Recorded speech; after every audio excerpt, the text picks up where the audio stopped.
Atom शुरू कर रहा है। एटम में सबसे पहला काम रदरफोर्ड ने चालू किया, जो ठीक ठाक काम था। उससे पहले कोई भी काम ढंग का नहीं हुआ, इसलिए वो बता भी नहीं रहा। ठीक है। थॉमसन ने तो वो जो थॉमसन था तुम्हारा, वो तरबूज बोल के मर गया था इसको, एटम को। तो इसलिए हम पढ़ भी नहीं रहे उसे, इतनी खराब बात नहीं करेंगे। रदरफोर्ड ने सीधा सीधा कहा कि देखो, एक लोहे की पत्ती लो, अल्फा पार्टिकल लो, फेंक दो, हो गया एक्सपेरिमेंट। ठीक है। खैर, गोल्ड फॉइल यहां थी, ये रही लोहे की पत्ती, लोहे की कह रहा हूँ, गोल्ड की। तो गोल्ड की पत्ती लो, अल्फा पार्टिकल फेंको, इससे टकराएंगे, और ये स्क्रीन है। होगा क्या? उसने जो जो ऑब्जर्व किया वो बता रहा हूं। उसने ऑब्जर्व किया, पहली बात तो रदरफोर्ड ने ये बोला था सीधा सीधा कि भाई साहब, ये जो एटम है ना तुम्हारा, ये ग्रैनुलर नहीं है। और थॉमसन ने क्या बोला था कि ये ग्रैनुलर है। तो उसने कैसे बताया? ऐसे बताया कि जब बहुत सारे अल्फा पार्टिकल फेंके उसने, तो उसने कहा कि देखो, बहुत सारे, जितने भी अल्फा पार्टिकल थे उसमें से बहुत सारे, लगभग 99% सीधे निकल गए। तो 99% अनडिविएटेड निकले अल्फा पार्टिकल, अनडिविएटेड। तो इसका मतलब क्या हुआ? अगर इतने पार्टिकल अनडिविएटेड निकल रहे हैं, तो यहाँ पे कोई एटम रहा होगा। उस एटम में से 99% अल्फा पार्टिकल अगर अनडिविएटेड निकले हैं, तो इसका मतलब 99% एटम एम्प्टी स्पेस है। एक तो ये डिडक्शन आई उसके पास। ठीक है। दूसरा, उसने कहा कि कुछ स्कैटरिंग हुई। स्कैटरिंग कैसे पता लगा?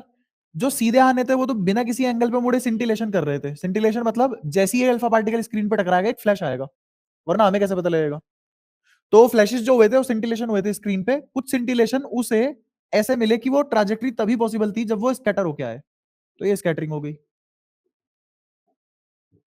एक बनाया मैंने, ऐसे बहुत सारे थे। ठीक है। लेकिन 99% सीधे निकलने वाले थे। और ये जो लाइन मैंने ऊपर बनाई है, बल्कि नीचे बनेगी। तो जो पास होगा, जैसे मान लो कि ये एक कोई एटम होगा गोल्ड का। गोल्ड के लिए, क्योंकि बहुत ज्यादा मेलिएबल है, यहां ये वाले आदमी तो सीधे जाएंगे एक्चुअल डायग्राम में। फिर ये वाले ऐसे जाएंगे। फिर इससे नीचे, ये थोड़े और पतले पतले बनाने थे,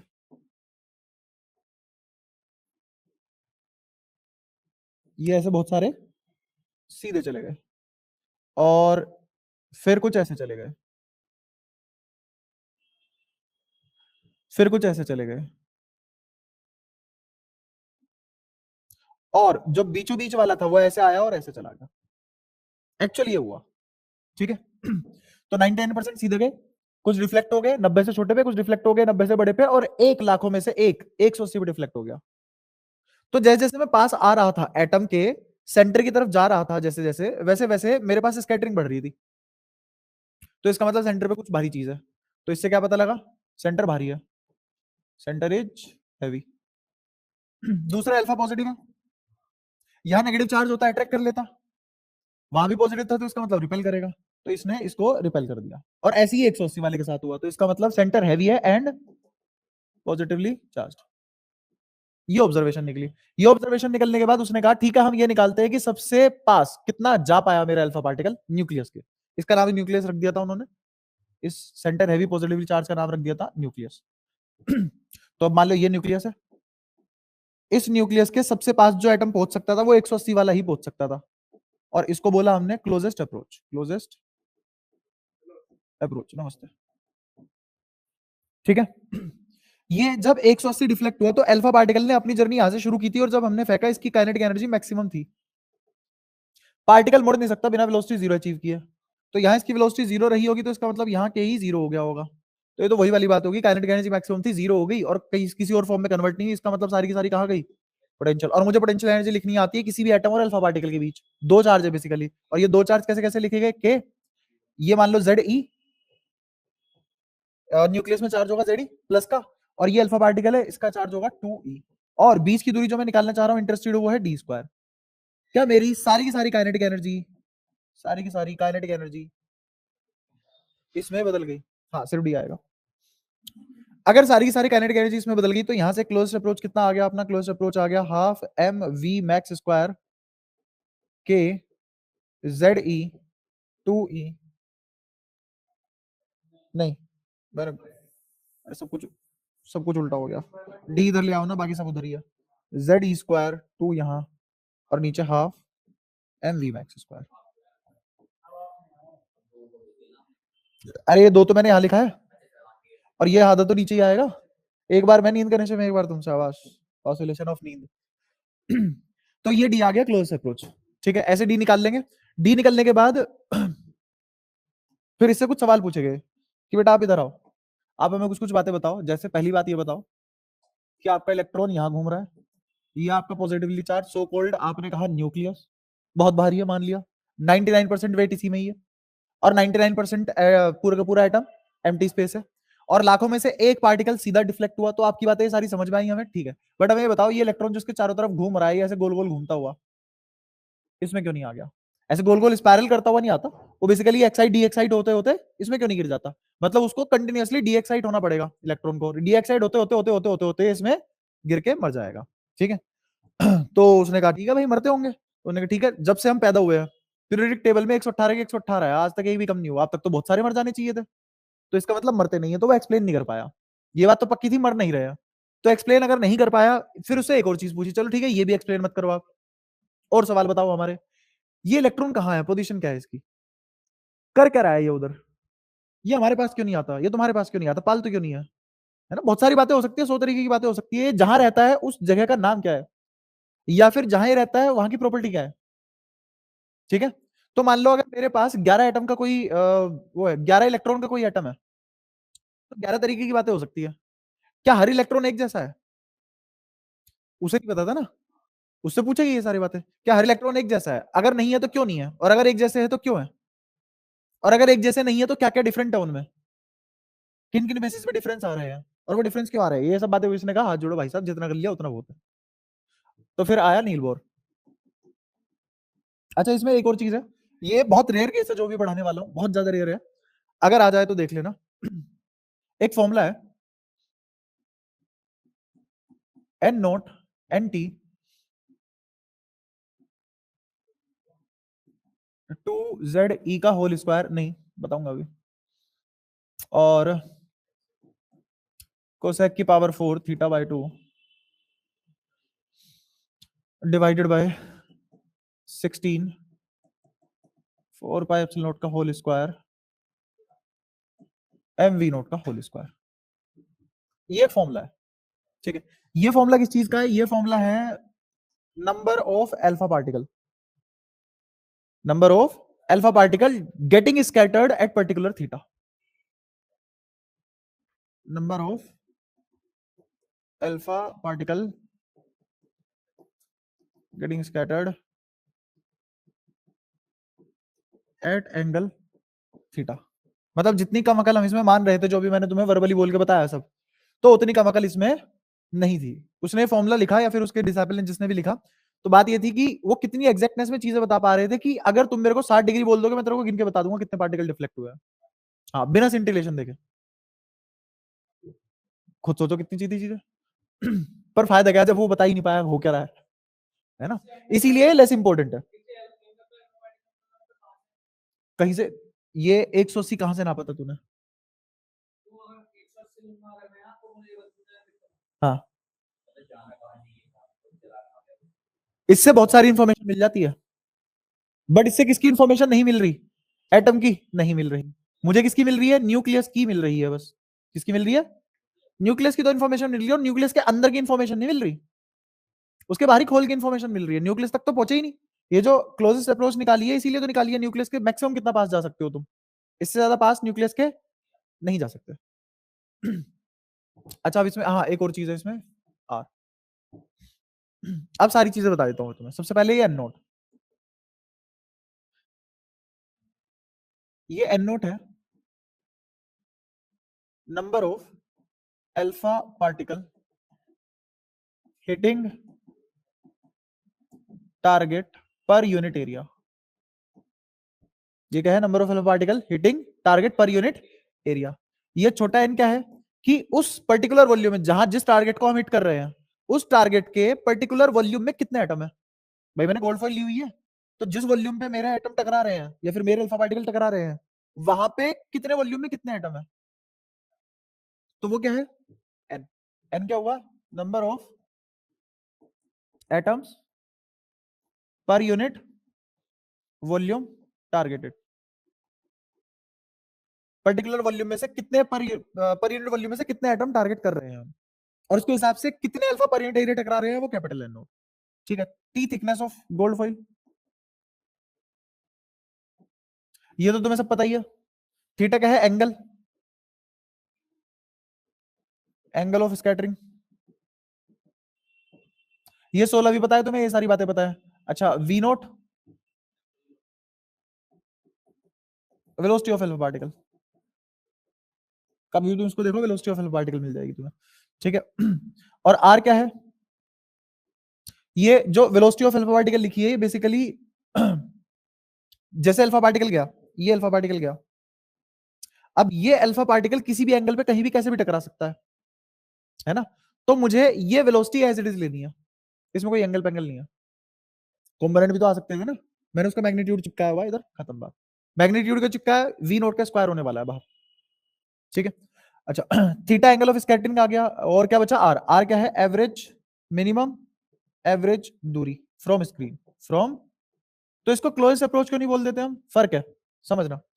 ये स्क्रीन है, ये गोल्ड फॉइल है, इस गोल्ड फॉइल से स्क्रीन का हर पॉइंट सेम दूरी पे थोड़ी ना है, अलग अलग दूरी पे है ना।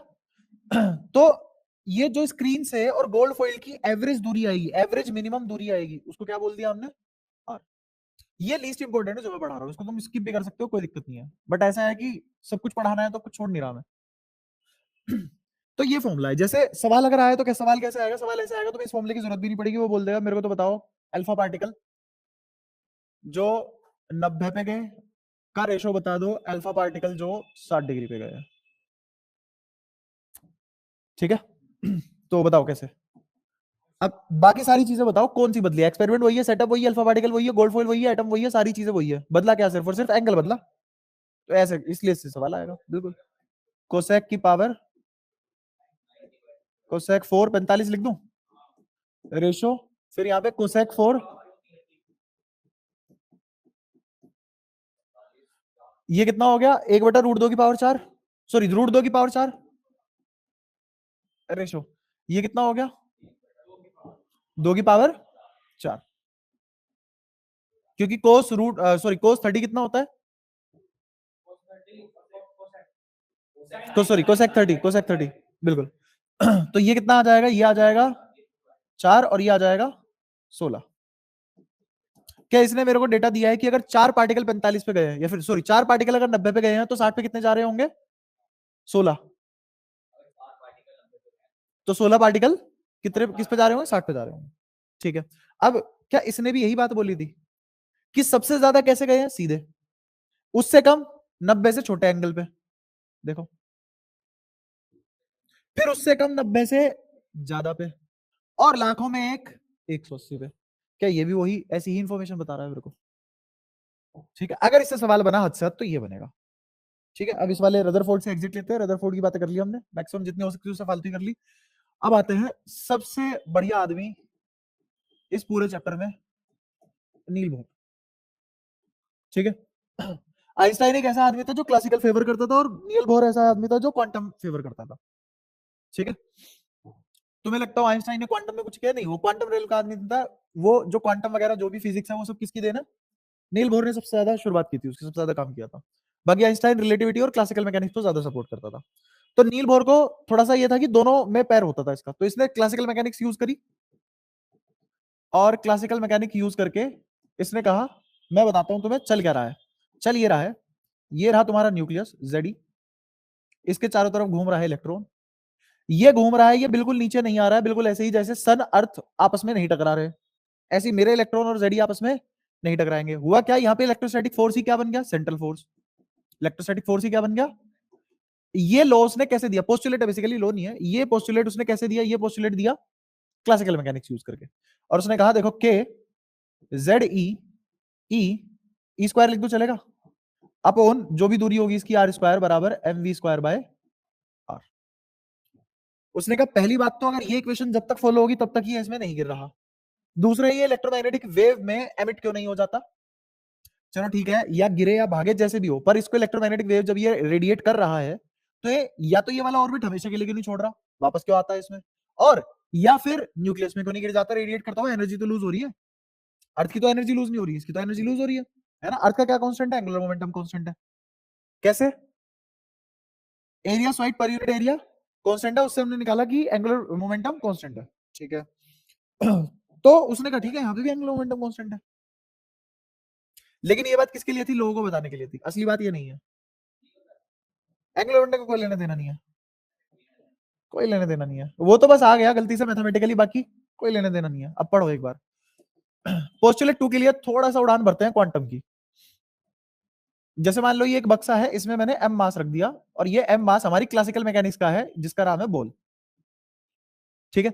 ये बक्सा हाइपोथेटिकल है कंप्लीटली। क्यों? क्यों हाइपोथेटिकल है? क्योंकि एनर्जी लॉस नहीं है, कोलिजन परफेक्ट इलास्टिक है, 100% इलास्टिक। ठीक है। तो ना तो एनर्जी लूज होगी और ना मोमेंटम लूज होगा। कोलिजन 100% इलास्टिक होने का मतलब मोमेंटम परफेक्टली कंजर्व्ड है, इनिशियल बिफोर सब, बिफोर आफ्टर सब एक ही बात है। अच्छा, ये मास मान लो v वेलोसिटी से दौड़ा, तो क्या इससे टकराएगा? वापस कितने से आएगा? फिर यहां टकराएगा। कैसे? इनफाइनाइट टाइम्स करता रहेगा, ना इसकी वेलोसिटी बढ़ेगी ना घटेगी, ना मास बढ़ रहा घट रहा। तो ये हो गया कि अगर ये बक्से में पार्टिकल ऐसी हरकत करे जिसमें एनर्जी लॉस नहीं हो रही, कोलिजन नहीं हो रहे हैं, तो वो सदैव ही इनफाइनाइटली बिना एनर्जी लूज किए ये टकराता रहेगा इससे। ठीक है। अब यहां पे दिक्कत ये है कि अगर मुझे इसकी एनर्जी लिखनी पड़ जाए या इसका मोमेंटम लिखना पड़ जाए, तो पोजीशन तो हर बार बदल रही है, इसकी पोजीशन लगातार बदल रही है, तो एनर्जी और मोमेंटम कांस्टेंट तो आ जाएंगे, पर वो कंटिन्यूअस होंगे। यहाँ कंटिन्यूअस होने का क्या मतलब है? कंटिन्यूअस होने का मतलब है अगर मैं लेंथ घटा बढ़ा दूं, इस लेंथ की जो भी वैल्यू होगी उसके हिसाब से चेंज हो जाएंगे, उसके हिसाब से चेंज हो जाएंगे। और इसी लेंथ में भी मैं अलग अलग वेलोसिटी, अलग अलग मास कर दूं, तो उसमें भी मेरे को हर वैल्यू अचीव हो सकती है। दुनिया का कोई नंबर ऐसा एग्जिस्ट नहीं करता जिसको मैं यहाँ m और v के चेंज करने से एनर्जी और मोमेंटम वो वाली वैल्यू ना ले आऊं। तो एनर्जी और मोमेंटम किसको बिलोंग करते हैं? यहाँ रियल नंबर को, और कंटिन्यूअस है पूरा।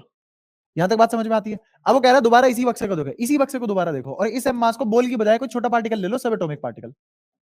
अब क्या लिया हमने? सब एटॉमिक पार्टिकल। तो अब उसने कहा सब एटॉमिक पार्टिकल को तुम बोल की तरह तो नहीं देख पाओगे, और सब एटॉमिक पार्टिकल को मैं सिर्फ और सिर्फ एक ही तरीके से देख पाता हूं, वो है energy point of view. Energy point of view. और तुम्हें यह भी पता है कि जो सब एटॉमिक पार्टिकल होते हैं इन पे जरा सा फोर्स दिया नहीं और इनके पास भयंकर एक्सेलरेशन आ जाती है ना। बट क्योंकि मुझे एक्सेलरेशन नहीं चाहिए, मुझे चाहिए वेलोसिटी कांस्टेंट, क्योंकि मेरा मोमेंटम कैसा होना चाहिए? कंजर्व्ड, और collision 100% elastic, no energy loss. ठीक है। अच्छा, एक और चीज, पूरे खेल में कोई ग्रेविटी नहीं है, नो ग्रेविटी। ठीक है। अब तुम्हें ये लग रहा होगा पता नहीं क्या बातें कर रहा है ये आदमी, कोलिजन इसने ये करवा दिया, एनर्जी लॉस भी इसने रेस्ट्रिक्ट करवा दिया, और ग्रेविटी भी नहीं है। एक बात इस आदमी ने अभी तक प्रैक्टिकल नहीं लिया, एक बात भी। तो पक्की बात है, जो भी रिजल्ट पे आई होगा झूठ होगा वो, ये तो गारंटी है ना। तो उसने कहा ठीक है, ये पार्टिकल है। अब मैं इसको किसके हिसाब से देख रहा हूं? एनर्जी पॉइंट ऑफ व्यू के हिसाब से देख रहा हूं। तो अगर इसको एनर्जी पॉइंट ऑफ व्यू के हिसाब से देख रहा हूं, और अगर एनर्जी आगे बढ़ रही है, तो वो तो वेव हो गई, पार्टिकल थोड़ी रह गया, वो क्या हो गई? वेव। तो ये पार्टिकल असलियत में पार्टिकल नहीं है, क्या है? वेव है। और अगर ये वेव है और ये लेंथ एल है, तो मुझे पता है कि कोई भी वेव लेंथ इसके एन लैम्डा के मल्टीपल में आएगी। यहां तो कोई दिक्कत? ये हमने कहां पढ़ा था? वेव चैप्टर में, 11th में वेव में पढ़ा था ना, हार्मोनिक्स पढ़े थे। तो उसमें हमने देखा था कि ये इंटीग्रल मल्टीपल ऑफ लैम्डा ही आएगा, है ना। हमने शुरुआत कहां से की थी कि हमारा सबसे फंडामेंटल लॉ ये बना था, और एल लेंथ में कितना आया था? लैम्डा बाय 2 आया था, याद आया? तो ये लैम्डा बाय 2, और उससे अगली बारी क्या बना था? 2 लोब बने थे। तो इस बार लेंथ ये हो गई थी, और लेंथ किसके बराबर आई थी? तो लेंथ और लैम्डा में एक रिलेशन हुआ करता था कि ये इसके इतने मल्टीपल में ही आएगी, है ना। तो ऐसे ही यहां पे कुछ होगा। तो मैंने वही लिख दिया कि मेरा एल इंटीग्रल मल्टीपल होगा लैम्डा के, मतलब हर वैल्यू लेंथ और लैम्डा की हर वैल्यू नहीं अचीव हो सकती, एन के हिसाब से होगी, और एन क्या है? इंटीजर। बताओ कोई दिक्कत यहां तक? पक्की बात है? तो यहां पे हर टाइप की वेवलेंथ पॉसिबल है क्या? नहीं। दूसरा, अगर ऐसी ही वेव को मैंने एक स्ट्रिंग ली और दोनों एंड पॉइंट पे नोड क्रिएट कर दिया, तो नोड मतलब, नोड का एक ही काम होता है, एनर्जी इस पार से उस पार नहीं जा सकती और उस पार से इस पार नहीं आ सकती, यही मतलब है नोड का। नोड से एनर्जी पास नहीं हो सकती, तो एनर्जी यहीं रोक दी गई है। इधर भी एक नोड बना दिया, तो एनर्जी इधर जाने से रोक दी गई है, तो अभी एनर्जी यहीं फड़फड़ाती रहेगी। कोई दिक्कत? तो ये वाला पार्टिकल अलग एसएचएम करेगा, ये वाला पार्टिकल अलग एसएचएम करेगा। तो ये एक बार ऐसे जाएगी, फिर एक बार ऐसे जाएगी, फिर एक बार ऐसे जाएगी, फिर एक बार ऐसे जाएगी, और ऐसे करते ही इंफिनिटी बना लेगी। बन गया इंफिनिटी। ठीक है। तो ये तुम्हें समझ आया ये हुआ क्या? ऐसी वेव को क्या बोलते हैं हम? Standing wave. एक होती थी प्रोग्रेसिव वेव, एक है स्टैंडिंग वेव। स्टैंडिंग वेव में हर पार्टिकल का एम्पलीट्यूड अलग अलग होता है, बट अपना अपना फिक्स होता है, और वो किसके ऊपर डिपेंड करता है? एक्स दूरी कितनी है। ये सब फंक्शन बनाए थे हमने, है ना।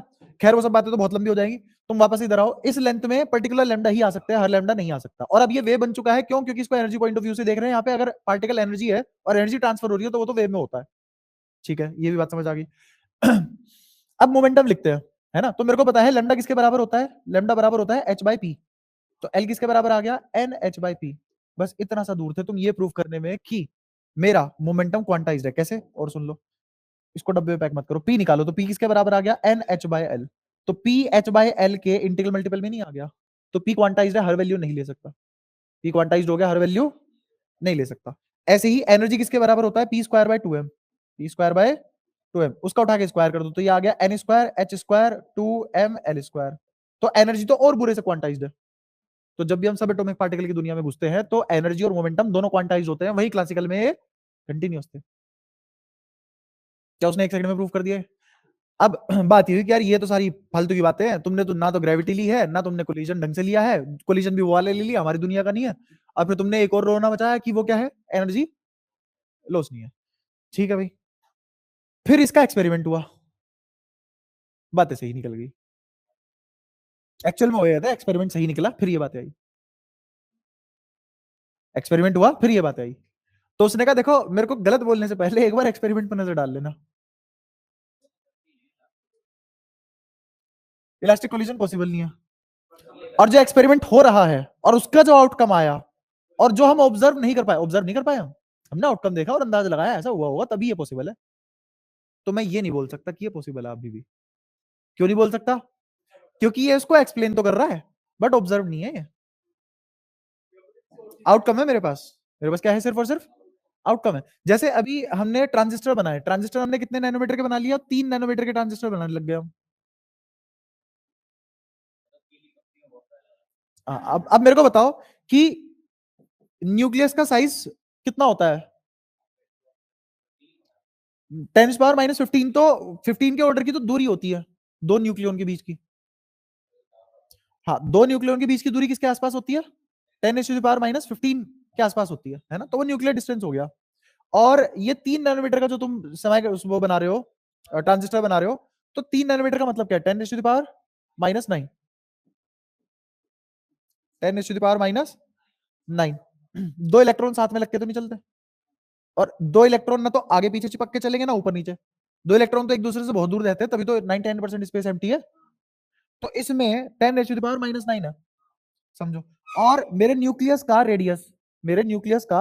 और एटम का रेडियस में बहुत फर्क है, जमीन आसमान का। लगभग 10⁻6 का ही तो फर्क है, ऑलमोस्ट इतना फर्क ही है। अच्छा, अब इधर आ जाओ। इलेक्ट्रॉन को इतनी खुली जगह चाहिए, इलेक्ट्रॉन को इतनी खुली जगह चाहिए। ये मैं ये नहीं कह रहा कि प्लस की 10⁻6 दूरी है इनके बीच में, ये नहीं कह रहा। मैं क्या कह रहा हूं? पावर का डिफरेंस। जैसे मान लो ये -15 है, तो ये कितना हो जाएगा? -9। क्लियर है? तो ये तो बिल्कुल ऐसा नहीं हो गया, एटम के साइज पे आ गया तुम। हाइड्रोजन के एटम के साइज पे आ गए, और हाइड्रोजन के एटम के साइज पे तो एक टाइम पे एक इलेक्ट्रॉन निकलेगा।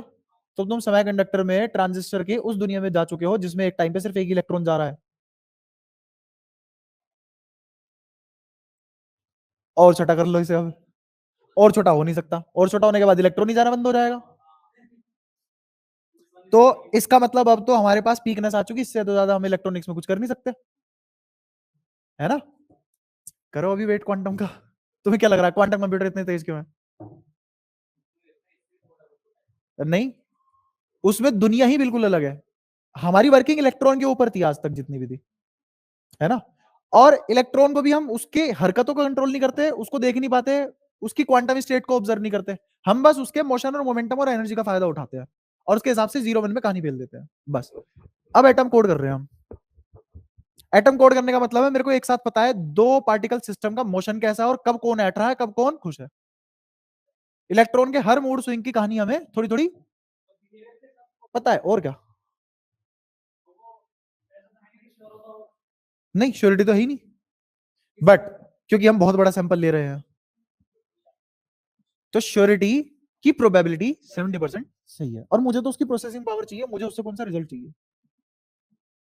रिजल्ट तो हम अपने वाले कोड से निकालेंगे, मुझे उसकी प्रोसेसिंग पावर चाहिए। और प्रोसेसिंग पावर क्या होती है? कैलकुलेशन, है ना?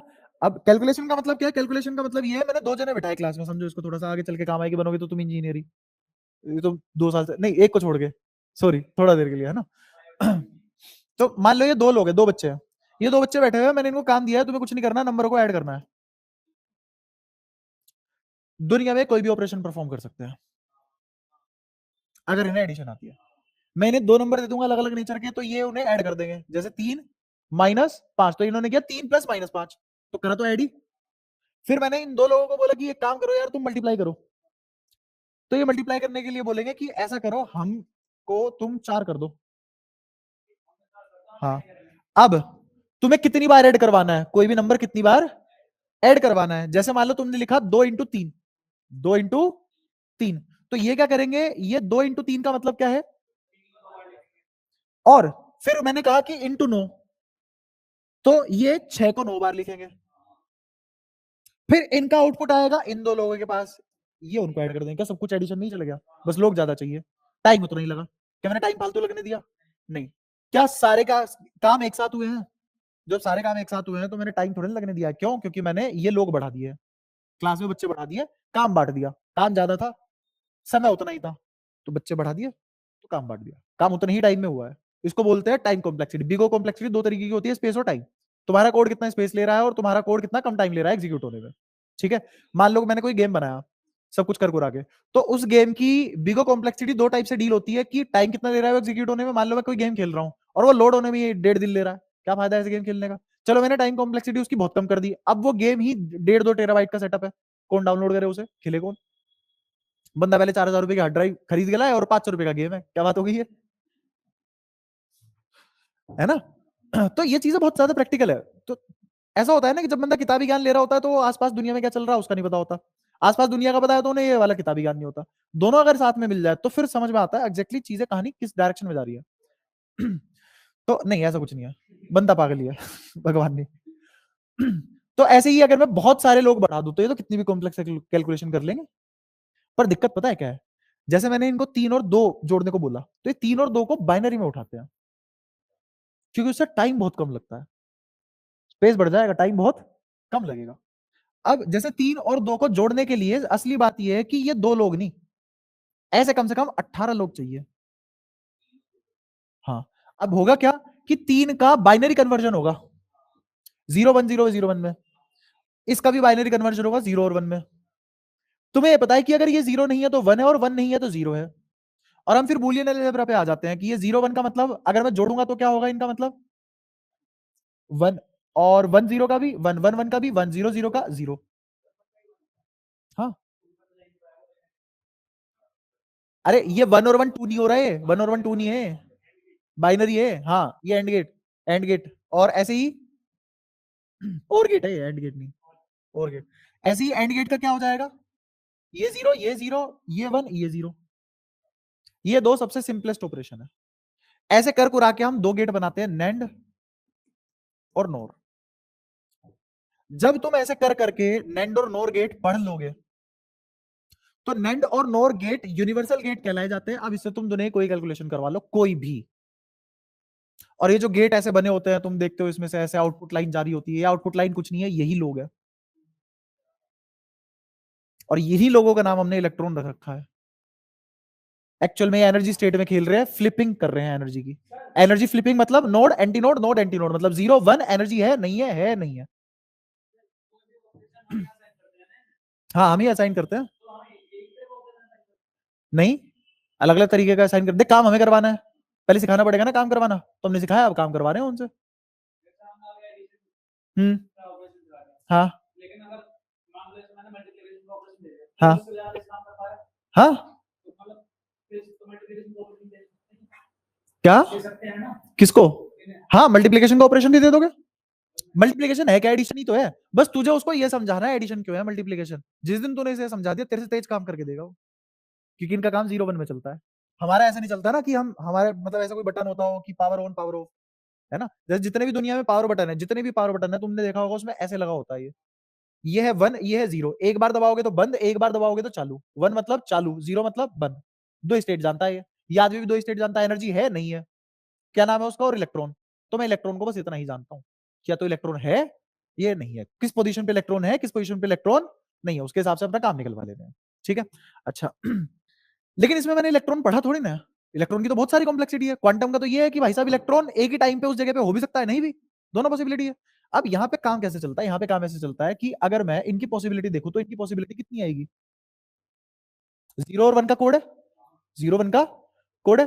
तो पॉसिबिलिटी क्या है, पॉसिबिलिटी ये है कि मेरे पास एक टाइम अगर 2 ऑपरेशन दे रहा हूं, एक टाइम अगर 2 ऑपरेशन दिए तो कॉम्बिनेशन कैसे बैठेंगे, 2 ऑपरेशन है और एक बार में 2 ही वैल्यू ले सकता है, 2 चॉइस है हर वैल्यू के पास, हर वैल्यू के पास 2 चॉइस है, या तो 1 होगा या 0 होगा। ऐसे अगर मेरे पास 4 ऑपरेशन होते हैं तो चॉइस तो 2 ही है ना, या तो 0 होगा या 1 होगा। ये ऐसे चल रहा है ना। हाँ, और दूसरी चीज यहां से मैंने कॉम्बिनेशन कैसे बनाए, यहां से कॉम्बिनेशन ऐसे बनाए, ये 0 ये 1, ये 1 ये 0, ये 1 1 ये 0, है ना, ऐसे करके बनाए। तो ये ए है, ये बी है। पर क्वांटम क्या कहता है, ये है बिट्स, ये क्या है, ये एक बिट है, एक 0 मतलब एक बिट, एक 1 मतलब एक बिट, और ऐसे 0 1 0 1 करके 8 का एक कॉम्बिनेशन बन गया तो बाइट। ठीक है, तो 8 बिट में एक बाइट हो गया। अच्छा, फिर उसके बाद हुआ क्या, क्वांटम कहता है कि तुम्हें थोड़ा ना पता है इलेक्ट्रॉन है कि नहीं, ये तो कभी कोई पता ही नहीं कर पाया इलेक्ट्रॉन की पोजीशन क्या है। ये तो हाइजेनबर्ग अनसर्टेनिटी प्रिंसिपल खुले में बोलता है कि अगर तुम मोमेंटम निकाल के लाए हो तो पोजीशन छूट चुकी है तुम्हारी। अच्छा, पोजीशन लाया हो तो मोमेंटम छूट चुका है। तो ऐसे कर को के फाइनली हमें ये पता लगा कि असलियत में इलेक्ट्रॉन हमेशा ही फ्लिपिंग सिचुएशन में रहता है, और इलेक्ट्रॉन बढ़िया बढ़िया बिहेव करता है जब तक तुम उसे नहीं देख रहे, जब जैसे ही ऑब्जर्व करोगे वो कुछ नहीं करेगा। हाँ। ये बहुत अजीब बात है पर होता है ऐसा। अच्छा, फिर हमें कहा कि यार एक्चुअल में हम तो बिट के हिसाब से खेल रहे हैं, तो हम तो बहुत ज्यादा पीछे हैं अभी टेक्नोलॉजी में। हम तो इलेक्ट्रॉन की सिर्फ 2 स्टेट की बात कर रहे हैं, और वो 2 स्टेट की अलग अलग टाइम पे बात कर रहे हैं, साइमल्टेनियसली तो बात ही नहीं कर पा रहे। तो मैं साइमल्टेनियसली कुछ कर ही नहीं पा रहा, मैं तो 2 चीजें अलग अलग टाइम पे कर पा रहा हूं। मुझे क्या चाहिए, साइमल्टेनियस। तो साइमल्टेनियस असलियत में हो भी सकती है, कैसे हो सकती है, मान लो अब जो मैं बोल रहा हूं उसका नाम है क्यूबिट। क्यूबिट का मतलब क्या है, क्यूबिट होता है कि एक ही टाइम पे 2 स्टेट होना। मैंने यहां 0 लिखा तो यहां 1 भी है। ये तुम्हारे देखने के ऊपर डिपेंड करता है, तुमने कब देखा कि वो 0 था कि 1 था। वो 2 है, समझे। पहले 2 अलग अलग टाइम पे 2 कॉम्बिनेशन बन रहे थे, अब उसी एक मोमेंट में 2 कॉम्बिनेशन बन रहे हैं, तो उसके साथ तो पावर 4 टाइम्स खेल रहा है, तो इसकी कंप्यूटिंग पावर भी तो पावर 4 टाइम्स हो गई पर साइकिल। ये मैं बात कब बोली, पर साइकिल। अब 100 साइकिल हो गई अगर, तो ये आदमी तो मीटर खींच गया। जो काम ये 1 साल करने में लेगा वो ये सेकंडों या घंटों में निपटा देगा। ये है क्वांटम कंप्यूटिंग।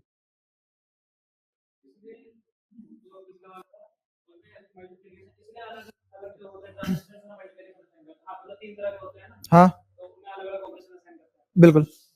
और हर बार में गेट यूज करने होते हैं, नैंड और नॉर, सारा खेल ही नहीं कही है। ये मेरे जितनी भी मैं कमांड दे रहा हूं उसके हिसाब से काम करेंगे। ठीक है। नहीं, कोई नहीं पढ़ाएगा कभी। ऊपर ऊपर से जो मैंने तुम्हें बताया वो ऊपर ऊपर से भी नहीं पढ़ाया जाएगा, डिटेल में पढ़ने के लिए तुम्हें खुद से पढ़ना पड़ेगा ये सब। और दूसरी चीज, जब तुम क्वांटम कंप्यूटिंग पढ़ते हो तो तुम्हें, तुम इतना दिमाग तो है नहीं हमारे पास कि तुम सारा का सारा एज अ होल नेचुरली पढ़ लो चीजों को। तो तुम कोई एक ही काम कर पाओगे, या तो तुम्हें कोडिंग का कोई फंक्शन दिया जाएगा, तुम 4 5 साल उसी फंक्शन में ऐसे करवाते रहोगे अपने। पूरा कोड नहीं है वो, पूरा कोड तो तुम्हें कभी भी नहीं पता होगा क्या है। हाँ, तुम्हें कितना काम मिला उस कोड का वो तुम कर रहे होंगे, उसी में तुम्हारी आते सूख जाएगी, टेंशन मतलब। तो तुम मशीनरी लेवल पे खेलोगे या तुम कंप्यूटिंग लेवल पे खेलोगे। और अगर कंप्यूटिंग लेवल पे खेल रहे हो तो कंप्यूटिंग लेवल पे भी बहुत सारी ब्रांचेस है, उसमें किस ब्रांच में खेल रहे होंगे। और अगर फिजिकल लेवल पे काम कर रहे हो, मशीन लेवल पे काम कर रहे हो, तो मशीन लेवल पे किस ब्रांच में काम कर रहे होंगे उस पर डिपेंड करेगा। पूरी स्टोरी तो एक इंसान को भी पता ही नहीं कर सकता, इसीलिए तो बड़ी बड़ी कंपनी कर पाती है काम। तो गूगल हर साल पता नहीं कितने लोग हायर कर रहे हैं और सारे बेस्ट ब्रेन है, वो नहीं मिलकर कर पा रहे भाई साहब, कुछ तो बात होगी। ऐसे थोड़ी ना तुम 4 साल के कॉलेज में किसी भी कॉलेज में, देवेंद्र कॉलेज है वहां पढ़ के तुम, हमने बनाया क्वांटम कंप्यूटर चलता है, हमारे कहने चलता है। नाम करिश्मा का करिश्मा है उसका, पोर्टेबल है पोर्टेबल, जेब से निकाल दे हम। तो खैर, अच्छा कहां से कहां पहुंच गया वो छोड़ो, जब जब ये पढ़ाऊंगा ना समय कंडक्टर से रिलेट भी करा दूंगा ये वाला चैप्टर, अभी हाथों हाथी। तो मेरे को ये पता लग गया मोमेंटम कैसा है, क्वांटाइज्ड, एनर्जी भी कैसी है, क्वांटाइज्ड। सारी बातें उल्टी कहीं पर एक्सपेरिमेंटली ये देखा गया कि ये एक्सप्लेनेशन के अलावा हमारे पास इससे बेटर एक्सप्लेनेशन है नहीं, तो माननी पड़ गई। इसलिए एक्सप्लेन की ये बात सोच के वही बहुत बड़ी चीज थी। और अब उसने कहा कि भाई साहब मैक्सवेल ने एक बात बोली थी कि इलेक्ट्रोमैग्नेटिक वेव एनर्जी लूज करे और न्यूक्लियस में कूद जाए मेरा इलेक्ट्रॉन, नहीं कूदेगा। इसलिए नहीं कूदेगा क्योंकि वो है स्टैंडिंग वेव, और स्टैंडिंग वेव नोड्स के बीच में फंसती है, और नोड्स एनर्जी ट्रांसफर नहीं होने देते। जब ट्रांसफर नहीं हो रही, लूज कहां से हो जाएगी? तो एनर्जी लूज मेरे पास, मेरी जो इलेक्ट्रोमैग्नेटिक वेव की एनर्जी है वो एज इट इज रहेगी सदैव ही, और इसीलिए इलेक्ट्रॉन अमर है, कभी नहीं मरता। ठीक है, तो इसने एक सवाल जो ये नहीं दे पाया था, जिसका आंसर कौन, रदरफोर्ड, जिसका आंसर नहीं कर पाया था, वो इसने तुरंत आंसर किया पहले। दूसरा सवाल क्या था, इन इलेक्ट्रॉन के बारे में बताओ तो सही, कहां ये कैसे है, इनका बिहेवियर कैसा है। तो उसने कहा कि ठीक है मैं एक के बारे में बताऊंगा, बाकी का अपने आप पता कर लेना। तो अब इसने कहा मैं जो बात करूंगा वो करूंगा सिंगल स्पीशीज इलेक्ट्रॉन की। तो सिंगल स्पीशीज इलेक्ट्रॉन में उसने कहा हाइड्रोजन लिया मैंने, उसमें रखा न्यूक्लियस, और यहां इलेक्ट्रॉन। अब इसमें देखना होगा क्या, सबसे पहले तो इसमें जो क्लासिकल मैकेनिक्स वाला लॉ था, इसमें एक और बात समझ लो, इसकी भी एक ड्रॉबैक है। ड्रॉबैक क्या है? ड्रॉबैक ये है कि इसको बोला गया ये इलेक्ट्रॉन, और ये मान लो तुमने सिंगल स्पीशीज इलेक्ट्रॉन लिया है, और इलेक्ट्रॉन कह रहा हूं एटम लिया है, तो उसका मास डिफरेंस इतना ही तो होगा जितना एक प्रोटॉन और इलेक्ट्रॉन को होता है। ठीक है, मास डिफरेंस 2000 गुना है, पर तुम जिस लेवल पे डील कर रहे हो वो सब एटॉमिक दुनिया है, वहां पे एक फर्मी का भी वो होता है, हिसाब होता है। ठीक है, तो तुमने जो बोला है कि इसका मास बहुत कम है, इसका मास बहुत ज्यादा है, तो सेंटर ऑफ मास अप्रोक्सीमेटली इसी के पास होगा। एक का मास इनफाइनाइट, एक का मास एम, सेंटर ऑफ मास कहां लाई करेगा? इंफिनिटी पे। क्लियर है? और एक का मास जीरो, एक का मास एम, अब सेंटर ऑफ मास कहां लाई करेगा? एम पे। तो यहां पे जीरो तो है नहीं, 2000 का डिफरेंस है क्लियरली। तो उसने कहा था कि अप्रोक्सीमेटली सेंटर ऑफ मास यहीं लाई करेगा जहां न्यूक्लियस है। चलो ठीक है, मान लिया वाली बात भी आपकी, अप्रोक्सीमेशन मान लिया, बहुत बढ़िया। पर ये तो टू पार्टिकल सिस्टम है, इसके रेस्पेक्ट में ये और इसके रेस्पेक्ट में ये दोनों मूव कर रहे हैं, दोनों एक दूसरे के रेस्पेक्ट में मूव कर रहे हैं, और फोर्स तो म्यूचुअल है। तो टू पार्टिकल सिस्टम वाली मैथ तो लगा दो। उसने कहा नहीं लगेगी, इसमें जरूरत ही नहीं है। टू पार्टिकल सिस्टम की मैथ की जरूरत तुम्हें पड़ेगी जब तुम तीन मास ले आओगे यहाँ पे, हाँ तब जरूरत पड़ेगी उसकी, यहाँ पे इसकी कोई जरूरत नहीं है। आंसर आ जाएंगे, थोड़ा बहुत एक्सप्रेशन में आ जाएंगे, काम चल जाएगा, उससे तुम्हारा बढ़िया, कोई दिक्कत नहीं है। बट उसने एग्जैक्टली एक्सप्लेन नहीं किया कि यहाँ पे दो पार्टिकल सिस्टम कैसे बिहेव करवाया जाए, क्योंकि दो पार्टिकल सिस्टम का मतलब है कि मुझे एग्जैक्टली पता हो इलेक्ट्रॉन कहाँ है, किसके रेस्पेक्ट में, न्यूक्लियस के रेस्पेक्ट में। तो पूरा एटम ही कैद कर लिया हमने, पढ़ लिया एक सेकंड में सारा एटम। वो तो कोई भी नहीं कर पाया, आज तक नहीं कर पाया कोई। तो इसका मतलब इसका कोई आंसर नहीं था, तो उसने कहा अप्रोक्सीमेशन में काम चल रहा है, 3-5 नहीं करने का, चुप रहने का, वरना इतना भी नहीं दूंगा। और ये दे पा रहा था इतना, तो ठीक है भाई, जितना कर पा रहे हो उतना तो करो, हमसे तो वो भी नहीं हो पा रहा। फिर इसने दूसरे वाले लो की बात करी, उसने कहा कि ठीक है स्टैंडिंग वेव बन गई ना, अब ये रहा मेरा न्यूक्लियस, न्यूक्लियस के चारों तरफ इलेक्ट्रॉन है, इलेक्ट्रॉन तो सब एटॉमिक पार्टिकल है, तो ये तो एनर्जी के पॉइंट ऑफ व्यू से देखना पड़ेगा, और एनर्जी के पॉइंट ऑफ व्यू से देखोगे वेव बनेगा, और अगर वेव बन गया तो स्टैंडिंग वेव बनेगा। और जिन जिन स्पेस के गुच्छों में ये स्टैंडिंग वेव बनेगा वहीं ये पाया जाएगा, और कहीं पाया भी नहीं जाएगा। ये एक्चुअल में लो, इसका एंगुलर मोमेंटम से कोई लेने देने नहीं हो, तो आ गया मैथमेटिकली आ गया। तो उसने कहा ये साला कभी नहीं बनता एक बारी में, रुको, ऐसा कैसे नहीं बनेगा, ऐसे बना लेंगे। अब ये ऐसे वेव करता हुआ जा रहा है, स्टैंडिंग वेव है, ठीक है। इसका मतलब है n बराबर 1, ऐसे ही इसका मतलब क्या हो गया,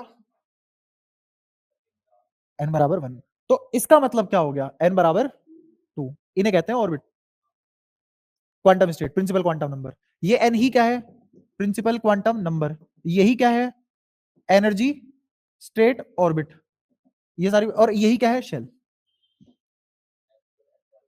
हाँ, यही क्या है, कौन से वाले शेल है, K11।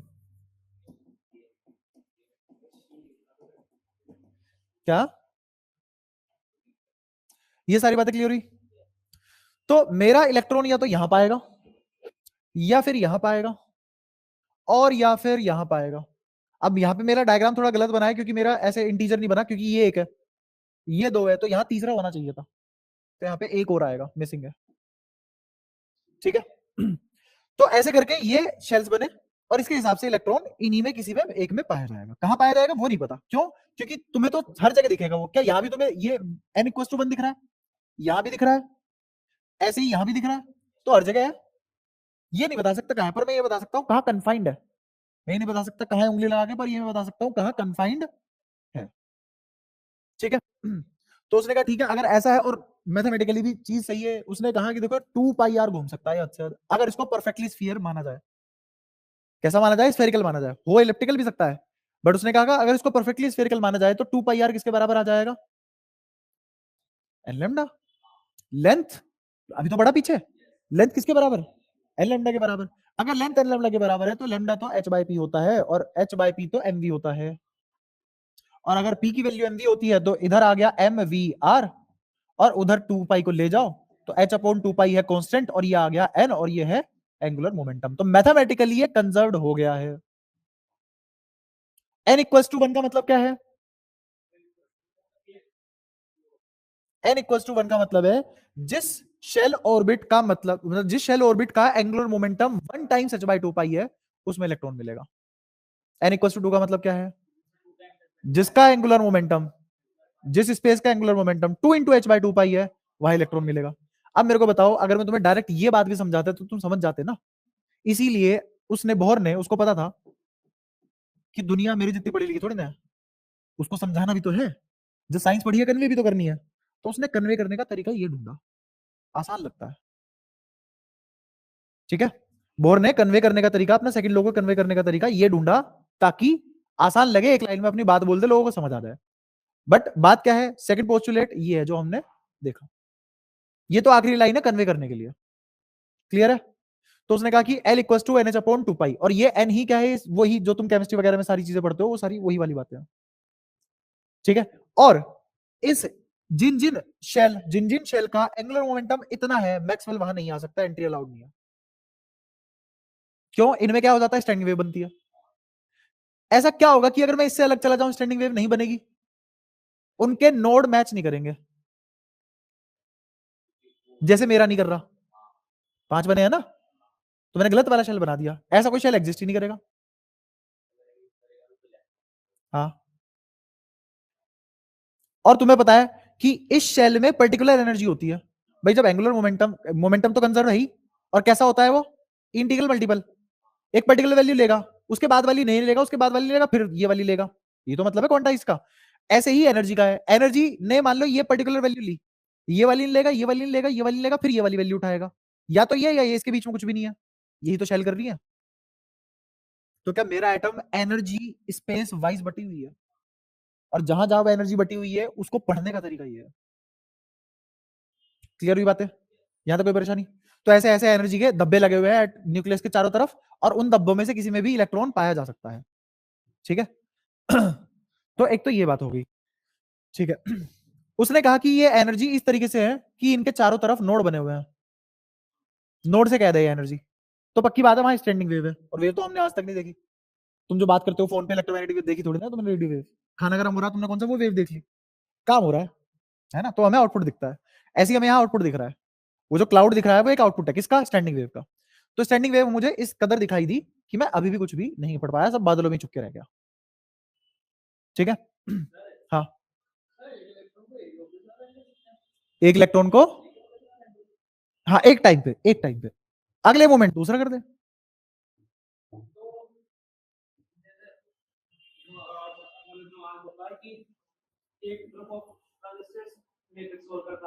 हम्म, हाँ हाँ। वही वाली बात है ना कि मान ले मेरे पास बहुत सारा काम है। जैसे मान ले मैं 3 सब्जेक्ट पढ़ाऊं, मेरे पास नहीं है समय। अगर मेरे पास समय नहीं है और मुझे उसी टाइम में 3 सब्जेक्ट पढ़ाने हैं, तो मैं लोग हायर कर लूंगा ना, बाकी तो कोई और पढ़ा ले। जब इंसान एक चीज पढ़ सकता है, दूसरी भी पढ़ ही सकता है। एबिलिटी कैपेबिलिटी की तो कमी है नहीं। कमी किसकी है? समय की। तो ऐसी ही हमारी मशीनरी के पास कमी किसकी है? समय की।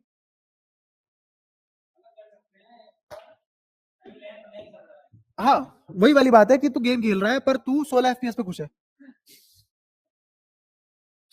ना? तो ये सारी बातें समझ में आई। तो बोर के सेकंड पोस्टुलेट ने बहुत सारी पॉसिबिलिटी खोली, और पहले लॉ में इसने, सॉरी पहले पोस्टुलेट में इसने क्या काउंट किया, क्लासिकल मैकेनिक, दूसरे में क्वांटम। तो क्लासिकल का भी ले लिया इसने हिस्सा और उसका भी ले लिया, मैक्सवेल की बातें भी पूरी करवा ली। उसने कहा भाई साहब मैक्सवेल कहाँ अलाउड नहीं है, इन वाले ऑर्बिट में अलाउड नहीं है। क्यों नहीं है? क्योंकि नोड से गिरी हुई है वो। नोड से क्यों गिरी हुई है, भगवान जाने। ये कैसे पता लगा सकता है कोई? भाई कोई एक स्टैंडिंग वेव बन गई, क्यों बन गई, ये कैसे बता दूं मैं? ऐसा थोड़ी ना कोई रीजन है उसका।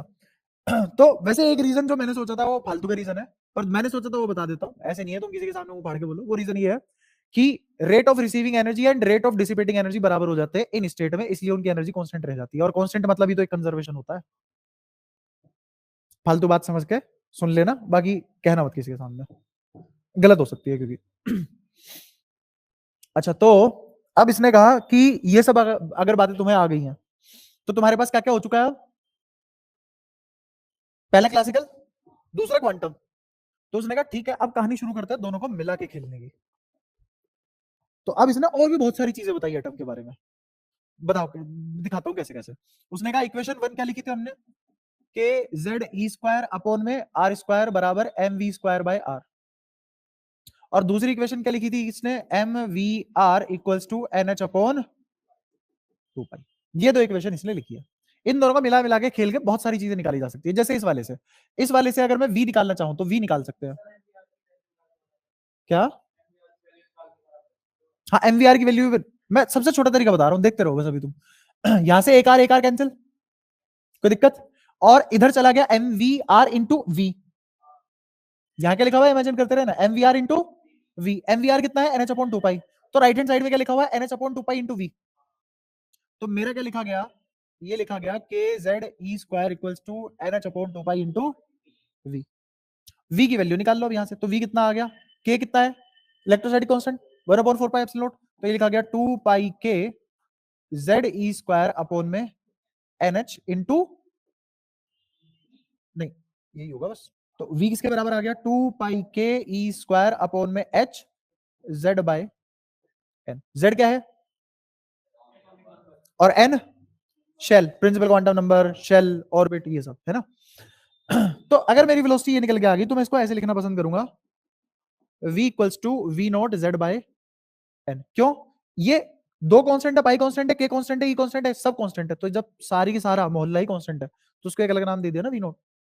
तो अब मुझे ये पता लग गया ये तो कांस्टेंट है, मेरा v डायरेक्टली प्रोपोर्शनल है z बाय n के। मैंने डब्बा सिर्फ इस पे लगाया क्योंकि यही सबसे काम की चीज है। और बाकी तो कांस्टेंट है, उनका क्या करूंगा मैं, चार डालूंगा, वो किसी के लिए बदल ही नहीं रहे। कैलकुलेटर से निकालो, एक डब्बे में फेंक दो, जब जरूरत पड़े निकाल लो। बाकी तो ये काम की चीज है। कैसे डिपेंडेंसी, क्या डिपेंडेंसी है? अच्छा अब ये बताओ, क्या वेलोसिटी मास पे डिपेंड कर रही है? वेलोसिटी मास पे डिपेंड नहीं कर रही। तो ये बात याद रखना। इसका मतलब पहले शेल में जो इलेक्ट्रॉन घूम रहा है, पहले शेल में जो इलेक्ट्रॉन घूम रहा है, अगर वो इलेक्ट्रॉन की जगह हाथी होता तो ये वेलोसिटी से घूमता। ठीक है, इसका मतलब वो एनर्जी ऐसी है, उसे मास से फर्क नहीं पड़ रहा, वो इस वेलोसिटी पे घुमा देती है चीजों को। फोर्स का ये चमत्कारी रूप दिखाती है वो। भाई एनर्जी है, फोर्स के साथ इंटरेक्ट करती है। जैसे मान लो मैं वर्क डन करना चाहता हूँ, और मैं वर्क डन क्या करना चाहता हूँ, वर्क डन ये करना चाहता हूँ कि मेरे को कोई ऑब्जेक्ट उठा के यहां से यहां रखना है ना। तो वर्क डन करने के तो बहुत सारे तरीके हैं ना। अब मैं उसको 1000 न्यूटन फोर्स लगा के भी कर सकता हूँ, और उसको 1 न्यूटन लगा के भी कर सकता हूँ, है ना। वो तो मेरे सोचने के ऊपर बात है ना कि मैं किस तरीके से फोर्स को एनर्जी के साथ इंटरेक्ट करवा रहा हूं। यहाँ की कुदरत ऐसी है कि एनर्जी बहुत कम है, इलेक्ट्रॉन वोल्ट में है भाई साहब, लेकिन फोर्स के साथ ऐसे इंटरेक्ट करवाती है कि कुछ भी करवा लो। ये रही वेलोसिटी, और ये वेलोसिटी कितनी आती है अभी पता लग जाएगा। अगर मैं इस सब की वैल्यू निकालू, इन सब की वैल्यू निकालू, तो इन सब की वैल्यू आती है c बाय 137। c क्या है, c से मैडम, तो स्पीड ऑफ लाइट।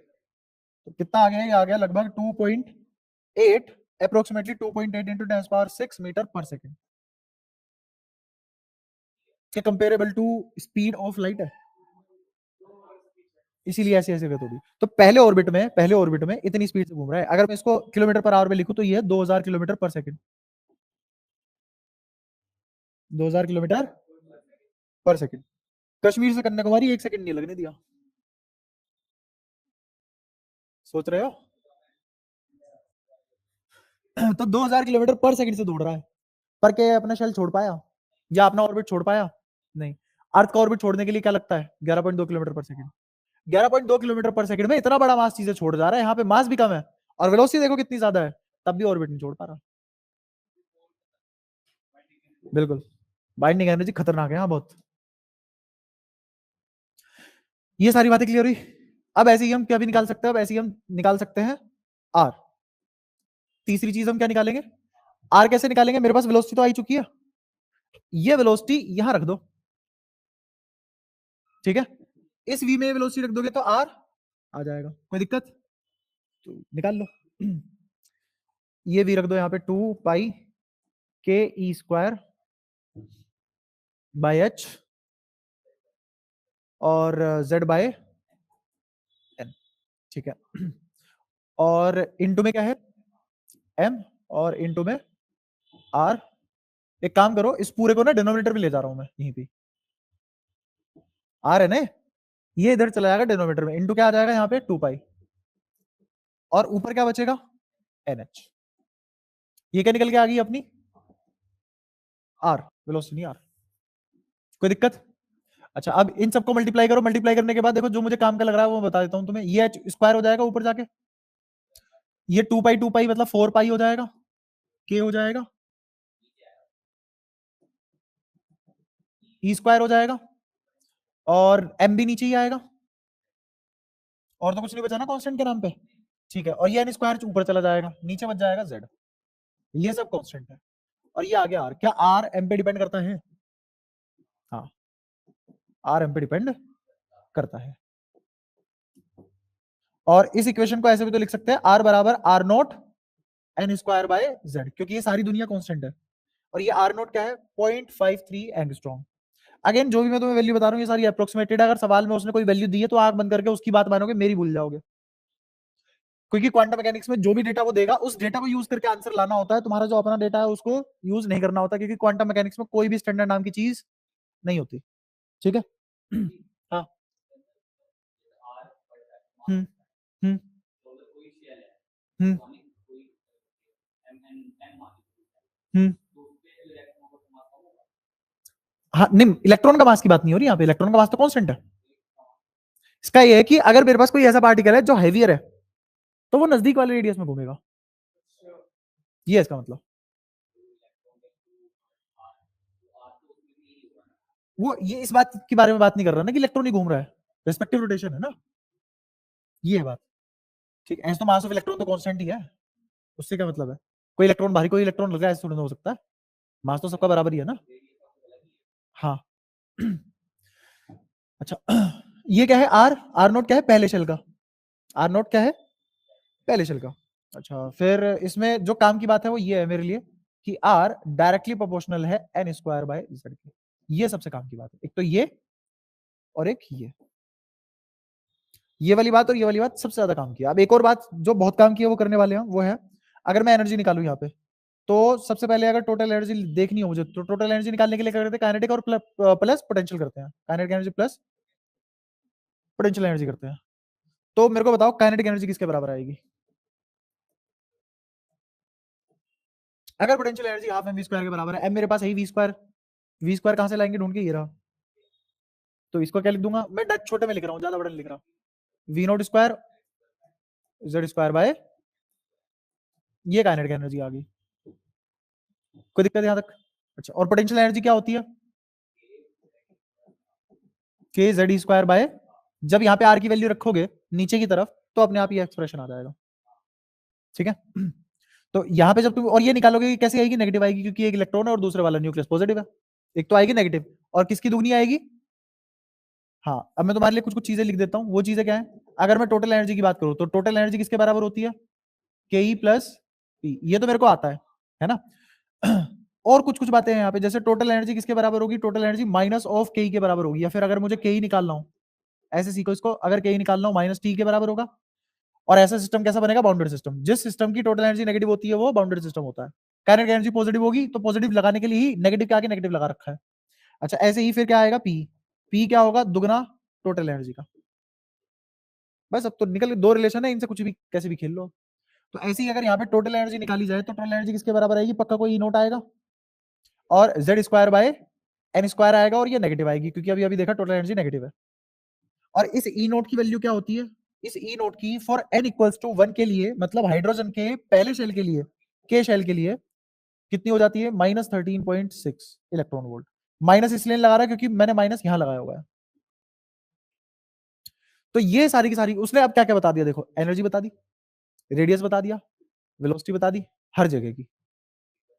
मेरे ऑर्बिट है, मेरे ऑर्बिट की लोकेशन क्या क्या होंगी वो उसने पहले बता दिया, पहले दो पोस्टुलेट में, और उन पोजीशंस में इलेक्ट्रॉन क्या कर रहा होगा वो भी बता दिया। तो सब कुछ ये तो बता दिया, जो जो हमने पूछा था वो सब बता दिया। अब हमारे पास उतने सवाल नहीं थे जितने उसके पास जवाब थे, है ना? पर कब तक? ज्यादा दिन तक नहीं। फिर लोगों ने उससे भी पूछे, चीजें पूछना चालू कर दिया। वही जैसे तुमने अभी पूछा, भाई स्टैंडिंग वेव क्यों बनी? ठीक है, और अगर बनी तो इलेक्ट्रॉन तो तूने तो ये सब कर दिया, ये सब करने के बाद तू दो में क्यों नहीं लगा पा रहा? और एक में भी तू मोमेंटम क्यों नहीं निकाल के दे रहा हमें आर के साथ साथ? है ना? तो ये सारी कमियां फिर आने लगी, ड्रॉबैक तो थी, बट जितना काम इसने किया, अगर ये ना होता तो हम कभी भी इतना एडवांस नहीं कर पाते जितना इसकी वजह से कर पाए। अब बिल्कुल आखिरी चीज पे आते हैं, इसके तीसरे लो पे। तीसरे लो पढ़ेंगे अभी, तुम्हें पता नहीं लगेगा, बीच में कहीं आ जाएगा तीसरा लो, वहां पे हाईलाइट करके बता दूंगा, ये है इसका तीसरा लो कह रहा हूं, पोस्टुलेट। ठीक है, तो बात करते हैं हम एनर्जी लेवल्स की। सबसे पहला एनर्जी लेवल होगा -13.6 इलेक्ट्रॉन वोल्ट। दूसरे वाला एनर्जी लेवल क्या होगा? -3.4 इलेक्ट्रॉन वोल्ट। उससे अगले वाला एनर्जी लेवल होगा -1.5 इलेक्ट्रॉन वोल्ट। उससे अगले वाला होगा -0.85 इलेक्ट्रॉन वोल्ट। और उससे अगले वाला होगा, तुम्हें देख रहे होंगे मैं छोटा करता चला जा रहा हूं, इन्हें गैपिंग घटाता जा रहा हूं। इससे ऊपर वाला होगा -0.54 इलेक्ट्रॉन वोल्ट। मैंने n बराबर 5 तक तुम्हारी कहानी कह दी। n बराबर 1, 2, 3, 4, 5। ठीक है, इन दोनों को क्या बोलते हैं? Quantum level. जैसे ये पहला क्वांटम लेवल है, दूसरा क्वांटम लेवल है। अच्छा, इसको और इसको क्या बोलेंगे? दूसरा क्वांटम लेवल, पांचवा क्वांटम लेवल। अब मैं बोलूंगा कि यहां से यहां जाने में कितनी एनर्जी लगती है, तो तुम निकाल लो। इसके पास कितनी है? 3.4। इसके पास कितनी है? 0.54। अच्छा, पहले तो मेरे को बताओ, ऐसे करने पे एनर्जी बढ़ती है घटती है?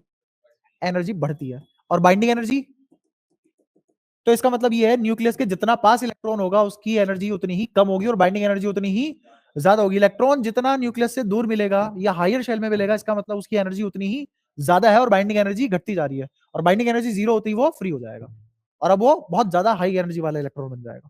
ठीक है, अच्छा। तो अगर मैं इन दो क्वांटम लेवल के एनर्जी का डिफरेंस पूछूं तो तुम फटाफट निकाल सकते हो, बड़े में से छोटा, है ना? तो क्या करोगे तुम? -5 -0.54 में से क्या घटा दोगे? -3.4 घटा दोगे। ठीक है, तो जब इन दोनों को घटाओगे तो इसका मतलब ये आ जाएगा 3.4 माइनस 0.54। तो कितना आ गया? 6। और ये 13 में से 5 गए 7, 8, और ये बचा 2। तो कितना आ गया? 2.86। कितना आ गया? 2.86। तो इसका मतलब इन दो क्वांटम स्टेट या इन दो क्वांटम लेवल के बीच का एनर्जी गैप क्या था? 2.86 इलेक्ट्रॉन वोल्ट। इसका मतलब इसको प्लस की 2.86 इलेक्ट्रॉन वोल्ट चाहिए, तब ये 2 वाले से 5 वाले पे कूद पाएगा। तो ऐसी इलेक्ट्रॉन जो ग्राउंड स्टेट में, उसको फ्री करने के लिए कितनी एनर्जी चाहिए? प्लस की 13.6। ऐसी इसको फ्री करने के लिए प्लस की 3.4। और ये कहां पहुंच जाएगा? इन्फिनिटी पे, एन बराबर इन्फिनिटी पे। ये सारी बातें क्लियर हो गई? अच्छा, अब मान लो यहां एक इलेक्ट्रॉन पड़ा हुआ है, यहां एक इलेक्ट्रॉन पड़ा हुआ है, ये फोटोन एब्जॉर्ब करेगा। फोटो इलेक्ट्रिक इफेक्ट याद है? ये फोटोन एब्जॉर्ब करेगा। क्या फोटो इलेक्ट्रिक वाली बात नहीं हो रही अब? ये जो फोटोन एब्जॉर्ब करेगा वो या तो इस एनर्जी स्टेट के गैप का एनर्जी का होगा या इस एनर्जी स्टेट के गैप का होगा। अब ये वाला एनर्जी स्टेट का गैप क्या है? 10.2 इलेक्ट्रॉन वोल्ट। और ये क्या होगा? 12.1 इलेक्ट्रॉन वोल्ट। ऐसे ही ये गैप कितना होगा? 12.75 इलेक्ट्रॉन वोल्ट। ठीक है, और ऐसे ही ये वाला गैप कितना होगा? 13.06 इलेक्ट्रॉन वोल्ट। 6 नहीं, 06। 13.6 तो इन्फिनिटी पे जाके आएगा। क्या ये मैंने लेवल लिख दिया? अब मेरे पास कोई एक फोटोन आया जिसकी एनर्जी 11 इलेक्ट्रॉन वोल्ट है। क्या ये इलेक्ट्रॉन उस फोटोन को एब्जॉर्ब करेगा? क्या रीजन मिला क्यों नहीं कर रहा था? क्या उसका मोड पता लगा इलेक्ट्रॉन का? अभी भी पूरा नहीं पता लगा, लेकिन फिर भी कितना हद तक पता लग गया। अब ऐसे रिलेट करके नहीं पढ़ोगे, क्या मजा है पढ़ने का? पढ़ ही क्यों रहे हो फिर? तो 11 इलेक्ट्रॉन वोल्ट का रिजेक्ट हो चुका है। और हमने फोटो इलेक्ट्रिक में पढ़ा था कि जरूरी नहीं है कि अगर उसकी वर्क फंक्शन से ज्यादा एनर्जी वाला फोटोन उसके पास आया तो उससे इंटरेक्ट करेगा, जरूरी ये है रीजन। वो सिर्फ वो वाला फोटोन की एनर्जी एब्जॉर्ब करेगा इलेक्ट्रॉन जो किन्हीं दो क्वांटम स्टेट या क्वांटम लेवल के बीच का एनर्जी गैप है।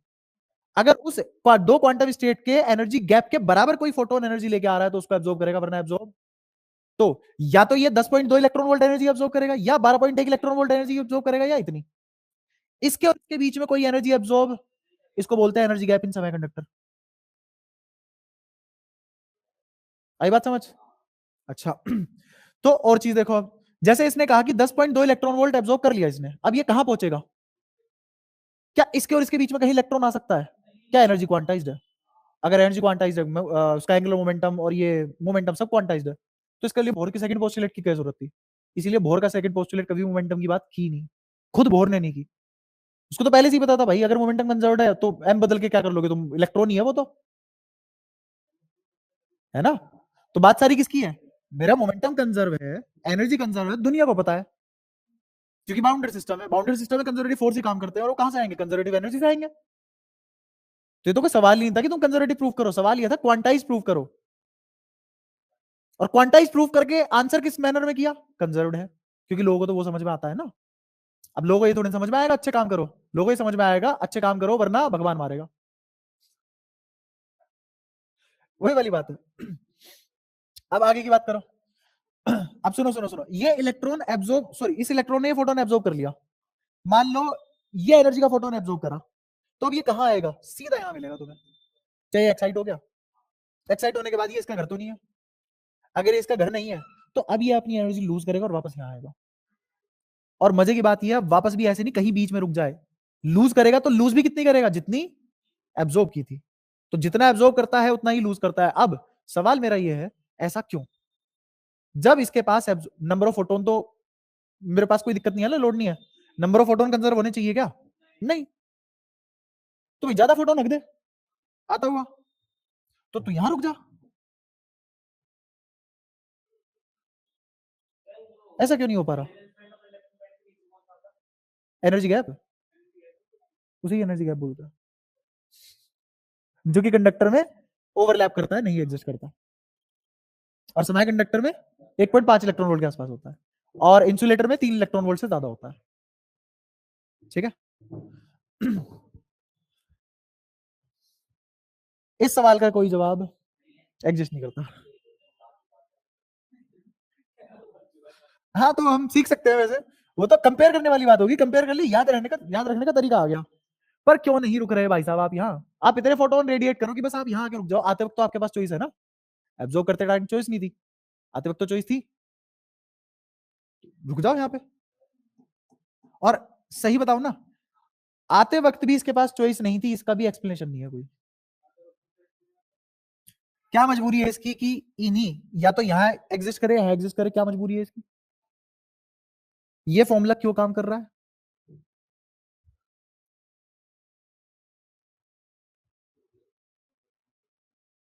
मैथमेटिक्स है हमारे पास, बहस तो मेरे साथ भी नहीं कर सकते, ऐसी लोग उसके साथ नहीं कर पाए, है ना? उसने मैथ दे दी भाई, पर अब फिजिकली एक्सप्लेन कैसे कर दूं मैं इस बात को? मैथ तो तुमने दे दी, फिजिकली कैसे एक्सप्लेन करूं कि यहां तक ऐसा ऐसा हो रहा होगा? क्योंकि एटम इमेजिन ही नहीं कर सकते हम, ना मैं एटम का पता कैसा है, आज तक नहीं पता। तो जब मुझे एटम का पता ही नहीं है तो मैं तुम्हें कैसे समझा दूं फिजिकली कहां क्या हो रहा होगा? इसलिए कोई एक्सप्लेनेशन नहीं है। एक्सप्लेनेशन आती तो पता नहीं क्या हो जाएगा, बहुत दिक्कत हो जाएगी, आनी भी नहीं चाहिए हमारे पास ये एक्सप्लेनेशन, क्योंकि हम गलत इस्तेमाल ज्यादा करते हैं और बढ़िया इस्तेमाल कम करते हैं उन चीजों का। तो ये तो बहुत बड़ी सुपर पावर आ जाएगी हमारे पास अगर इन चीजों का रीजन मिल गया तो। क्या? अगर मुझे पता लग गया कि ये ऐसा क्यों कर रहा है, अगर मुझे किसी इंसान का बिहेवियर पता है, तो मैं क्या उससे अपनी बात भी बनवा सकता हूँ, अपने काम भी निकलवा सकता हूँ? तो उसी को कहते हैं मैनिपुलेट करना, पहली स्टेज। और मैनिपुलेट इस लेवल पे कर देना कि अब वो मैनिपुलेशन तुम्हें करने की भी जरूरत नहीं है, तुम्हें बस बोलना और वो मान लेगा। तो उसे कहते हैं कंट्रोल स्टेज। जो हमारे साथ होता है, हमारे पेरेंट्स करते हैं, पैदा हुए हम बताएंगे कब तुम्हें क्या करना है, हम बताएंगे कब ब्याह करना है, हम बताएंगे कब नहीं करना है, कब बच्चा करना है, कितने करने हैं हम बताएंगे, है ना? इस अलमारी की चाबी किसके पास है हम बताएंगे, किस उम्र में क्या करना होता है हम बताएंगे, कौन सी पिक्चर देखोगे हम बताएंगे। तो ये कंट्रोल है ना, मैनिपुलेशन थोड़ी ना है। मैनिपुलेशन कब आता है? चाइल्डहुड स्टेट में, किसका बच्चा है, किससे प्यार करता है। तो ऐसी हम इनके साथ भी कर सकते हैं, हम तो इंसान प्रवृत्ति है ना, कंट्रोल में तो मजा आता है, हम जीते इसीलिए, है ना? कंट्रोल और शोबाजी दो चीजें हैं हमारे पास। तो हम जो भी हम बात फैलाते हैं, जैसे जो भी माइथोलॉजी फैलती है, स्टोरी फैलती है, वो इसीलिए तो फैलती है कि मैं अगर अपने को सामने रख के काम करूंगा तो मैं तो पावरफुल हूं नहीं, पर मैंने कोई ऐसी बात बोल दी जो मेरे मतलब की नहीं है, उसे नहीं पता वो मेरे मतलब की है। जैसे मैंने कोई भी थर्ड पर्सन लिया और मैंने उसके बारे में कोई बात दूसरे को बता दी, तो मैंने अपने बारे में तो नहीं बताई, तो माइंड नहीं करेगा, वो मेरी बात सुन लेगा और वो मेरे साथ जुड़ जाएगा। मैंने ये स्कीम उसे दे दी, वो 2 और जोड़ लाया, ऐसे करके पिरामिड बन गया पूरा लोगों का। और जो तीसरा पर्सन था वो कभी एग्जिस्ट भी नहीं कर रहा था। और अब जो तीसरा पर्सन जिसको मैं बहुत पावरफुल बता रहा था और जिसके इन्फ्लुएंस में मैंने ये पूरा पिरामिड वाले लोग जोड़ दिए हैं, एक्चुअल में मैं हूं वो power, so called influencer and बाबा दीस डेज।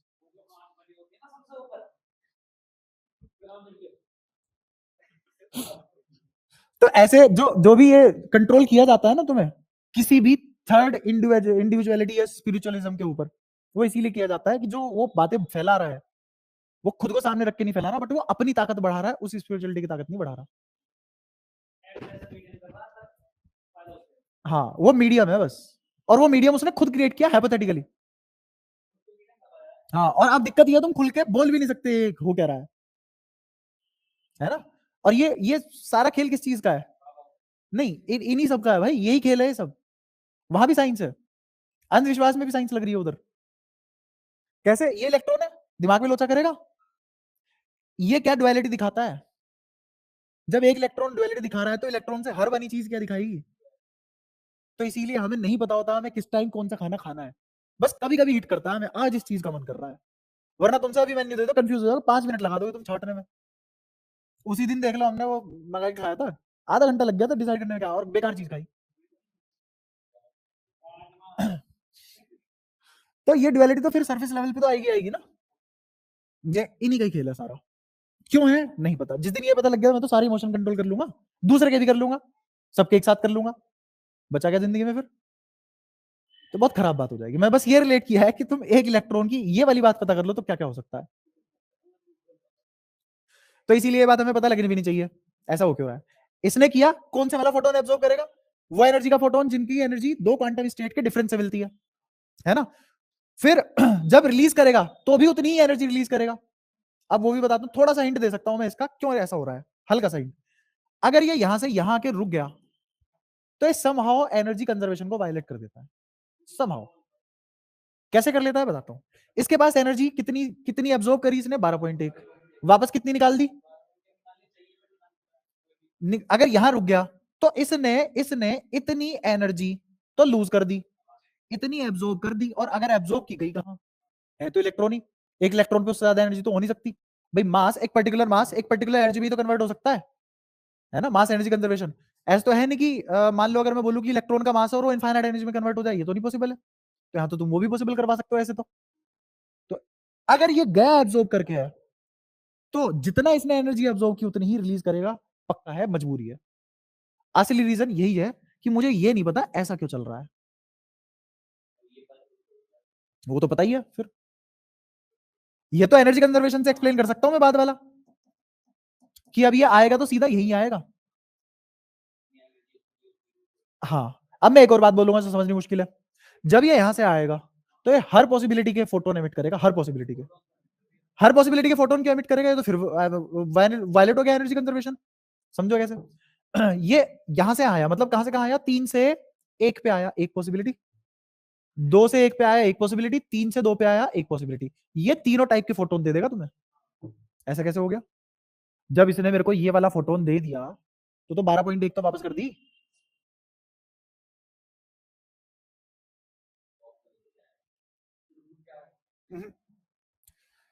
मैंने कब कहा कि एक फोटोन के पास जरूरी हो कि 12.1 इलेक्ट्रॉन वोल्ट एनर्जी हो? तीनों को मिला के, इन तीनों को ऐड करने के बाद 12.1 आना चाहिए, और वो आता है। तो जब ये आएगा वापस तो हर टाइप का फोटोन एमिट करेगा। एब्जॉर्ब करते टाइम ये एक ही फोटोन एब्जॉर्ब कर रहा है, और एमिट करते टाइम ये हर टाइप के। यहां तो 3 है, मैं बोल रहा हूं कि 12वें से 1वें पे आ जाओ, तो 3 में तो परम्यूटेशन ही 3 बनते हैं, 12वें परम्यूटेशन देखो फिर बनाओ। आई बात समझ? तो हर टाइप का फोटोन रिलीज करेगा। अगेन ये सारी बातें मैं किसके लिए कर रहा हूं? एक इलेक्ट्रॉन के लिए, बिलियंस ऑफ इलेक्ट्रॉन के लिए। जो भी मैंने तुम्हें अभी पढ़ाया है, ये बिलियंस ऑफ इलेक्ट्रॉन अगर एक साथ देखे तब ये सारी बातें सही है, एक के लिए कुछ भी सही नहीं है। जो ये बात बोली अभी कि हर टाइप का फोटोन रिलीज कर रहा है, क्योंकि एक अकेले इलेक्ट्रॉन नहीं है जो ये कर रहा है, एक साथ बहुत सारे इलेक्ट्रॉन ये झपक झपाक झपक झपक कर रहे हैं, इसलिए हर टाइप का फोटोन मेरे को मिल रहा है। ठीक है, अब इसे कहते हैं एब्जॉर्ब करना और इसे कहते हैं एमिट करना, है ना। और स्पेक्ट्रम एक चीज होती है जिसमें हम चीजों को अरेंज करते हैं किसी भी ऑर्डर में, जैसे बढ़ते क्रम में घटते क्रम में, अगर अरेंज कर दिया मैंने उसे तो वो क्या हो गया, स्पेक्ट्रम हो गया, है ना। तो अब यहां पे दो टाइप के स्पेक्ट्रम है, एक एब्जॉर्प्शन स्पेक्ट्रम और एक है एमिशन स्पेक्ट्रम। यहां क्या आया, एब्जॉर्प्शन स्पेक्ट्रम, और यहां क्या आया, एमिशन स्पेक्ट्रम। कौन सा स्पेक्ट्रम ज्यादा रिच है, एमिशन स्पेक्ट्रम। इसमें तो एक फोटोन है और इसी यहाँ पे एक के मुकाबले तीन है, और यहां पे तो इनफाइनाइट फोटोन आ सकते हैं, infinite types of photon. Photon तो जना जाने कितने होंगे, उनके टाइप ही इनफाइनाइट है। बात समझ में आती है। और यहाँ पे एमिशन, इसमें एब्जॉर्प्शन में अलग अलग टाइप के हो सकते हैं, बट यहाँ पे एक क्वांटम लेवल के कोरिस्पॉन्डिंग एक होगा, एक क्वांटम लेवल के कोरिस्पॉन्डिंग एक होगा, और यहाँ पे एक क्वांटम लेवल के कोरिस्पॉन्डिंग भी कितने ही हो सकते हैं, ज्यादा कोई दिक्कत। तो मेरे को अगर हाइड्रोजन स्पेक्ट्रम पढ़ना है, ये हाइड्रोजन मॉडल पढ़ रहे हैं, एच मॉडल पढ़ रहे हैं, किसके लिए बनाया है मैंने, एच मॉडल के लिए, क्योंकि हर बार मैंने जेड की वैल्यू 1 रख के एनर्जी लेवल निकाले हैं, अगर तुमने ध्यान दिया हो। ई नोट माइनस 13.6 और Z square by N square, Z मैंने हर बार क्या रखा है 1, और एन स्क्वायर क्या रखा है 1 2 3 4 इनके हिसाब से, तो तब आई एनर्जी लेवल। तो इसका मतलब मैं क्या पढ़ रहा हूं, अब हाइड्रोजन स्पेक्ट्रम पढ़ने के लिए मुझे दोनों स्पेक्ट्रम पढ़ने चाहिए, या एब्जॉर्प्शन पढ़ना चाहिए, या सिर्फ और सिर्फ इससे काम चल जाएगा एमिशन से। एक अकेला एमिशन स्पेक्ट्रम काफी है, क्योंकि जब सबसे ऊपर वाले से सबसे नीचे वाला फोटोन आएगा तो वो इसके सिग्नेचर लेके आएगा, आइडेंटिकल नहीं होगा बट उसके सिग्नेचर लेके आएगा, कोई दिक्कत। तो मुझे हर टाइप की इंफॉर्मेशन वहां से मिल जाएगी, तो अपना काम बन जाएगा अगर मैं सिर्फ और सिर्फ क्या पढ़ लूं, एमिशन स्पेक्ट्रम पढ़ लूं। इसीलिए इस एमिशन स्पेक्ट्रम का दूसरा नाम क्या है, हाइड्रोजन स्पेक्ट्रम। कितने टाइप के फोटोन निकलेंगे यहां से, इनफाइनाइट टाइप के। अब मेरे को बस एक बात बताओ, एक अकेला हाइड्रोजन एटम है, सिंगल सिंगल इलेक्ट्रॉन स्पीशीज है hydrogen, single species electron hydrogen infinite time के फोटोन दे रहा है। अगर इनफाइनाइट टाइप के फोटोन दे रहा है, इसका मतलब इनफाइनाइट टाइप की वेवलेंथ दे रहा है, इसका मतलब इनफाइनाइट टाइप का लैम्डा दे रहा है वेवलेंथ, और इनफाइनाइट टाइप की फ्रीक्वेंसी दे रही है। तो मेरे को बताओ, कोई दो सोर्स जिनकी फ्रीक्वेंसी सेम हो एग्जिस्ट करेंगे, अब देख लो क्या प्रोबेबिलिटी है। एक single species atom infinite type of photon दे रहा है, तो इसका मतलब कोई दो फोटोन आइडेंटिकल, तो जब वो आइडेंटिकल नहीं है इलेक्ट्रॉन कैसे हो जाएंगे। तो कभी भी कोई भी दो सोर्स कोहेरेंट और मोनोक्रोमेटिक नहीं हो सकते, मोनोक्रोमेटिक मतलब लैम्डा और कोहेरेंट मतलब म्यू, ये दोनों एग्जिस्ट ही नहीं कर सकते, है ना। तो अगर ये एग्जिस्ट नहीं करते, इसीलिए हमने वहां पे चालाकी की थी वेव में, हमने कैसे बनाए थे, धोखा देके बनाए थे, झूठ को रियलिटी बना दिया, काम बना लिया।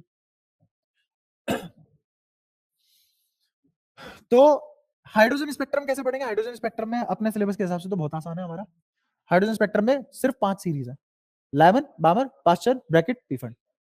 ठीक है, तो इसमें क्या क्या होता है, अगर मैं तुमसे बोलूं कि किसी भी एन से, एन मतलब क्वांटम लेवल या ऑर्बिट या शेल, है ना। तो किसी भी क्वांटम लेवल से, किसी भी क्वांटम लेवल से अगर मैं पहले वाले क्वांटम लेवल में आ गया तो सीरीज कौन सी हुई, लाइमन। तो लाइमन मतलब कहीं से भी अगर एक पे आ गया, किसी भी क्वांटम लेवल से अगर एक पे आ गया। अच्छा, ये हो गया लाइमन। लाइमन के बाद फिर ब्रैकेट, सॉरी बामर, ब्रैकेट कह रहा हूं, बामर। बामर में क्या होगा, किसी भी क्वांटम लेवल से दूसरे शेल पे आके गिर जाए, ठीक है। अच्छा, और एक और चीज याद रखना, एमिशन चाहे फोटोन का हो, चाहे इलेक्ट्रॉन का हो, चाहे इंसानों का ही क्यों ना हो, एमिशन हमेशा रैंडम होता है, रैंडम। ये याद हो तुम्हें, थर्मोडायनेमिक्स में पढ़ाया था मैंने तुम्हें, ब्लैक बॉडी रेडिएशन में, एमिशन हमेशा रैंडम होता है। तभी दो अलग अलग फॉर्मूले आए थे, एब्जॉर्प्शन और उस पे एमिशन के। किसने दिए थे वो, स्टीफन ने, स्टीफन कांस्टेंट वगैरह लग के, जिसमें टेम्परेचर की पावर 4 पे डिपेंड करती थी चीजें। खैर, अच्छा, अगर ये किसी भी क्वांटम लेवल से तीसरे क्वांटम लेवल पे आ जाए तो, किसी भी क्वांटम लेवल से अगर ये चौथे पे आ जाए तो ब्रैकेट और फिर रिफंड, अगर किसी भी क्वांटम स्टेट से पांचवें पे आ जाए। इसमें मेरे को बताओ हाईएस्ट एनर्जी क्या मिल सकती है मेरे को? हाईएस्ट एनर्जी फोटोन कौन सा मिल सकता है? 13.6। और लोवेस्ट एनर्जी फोटोन क्या मिल सकता है मेरे को? 10.2।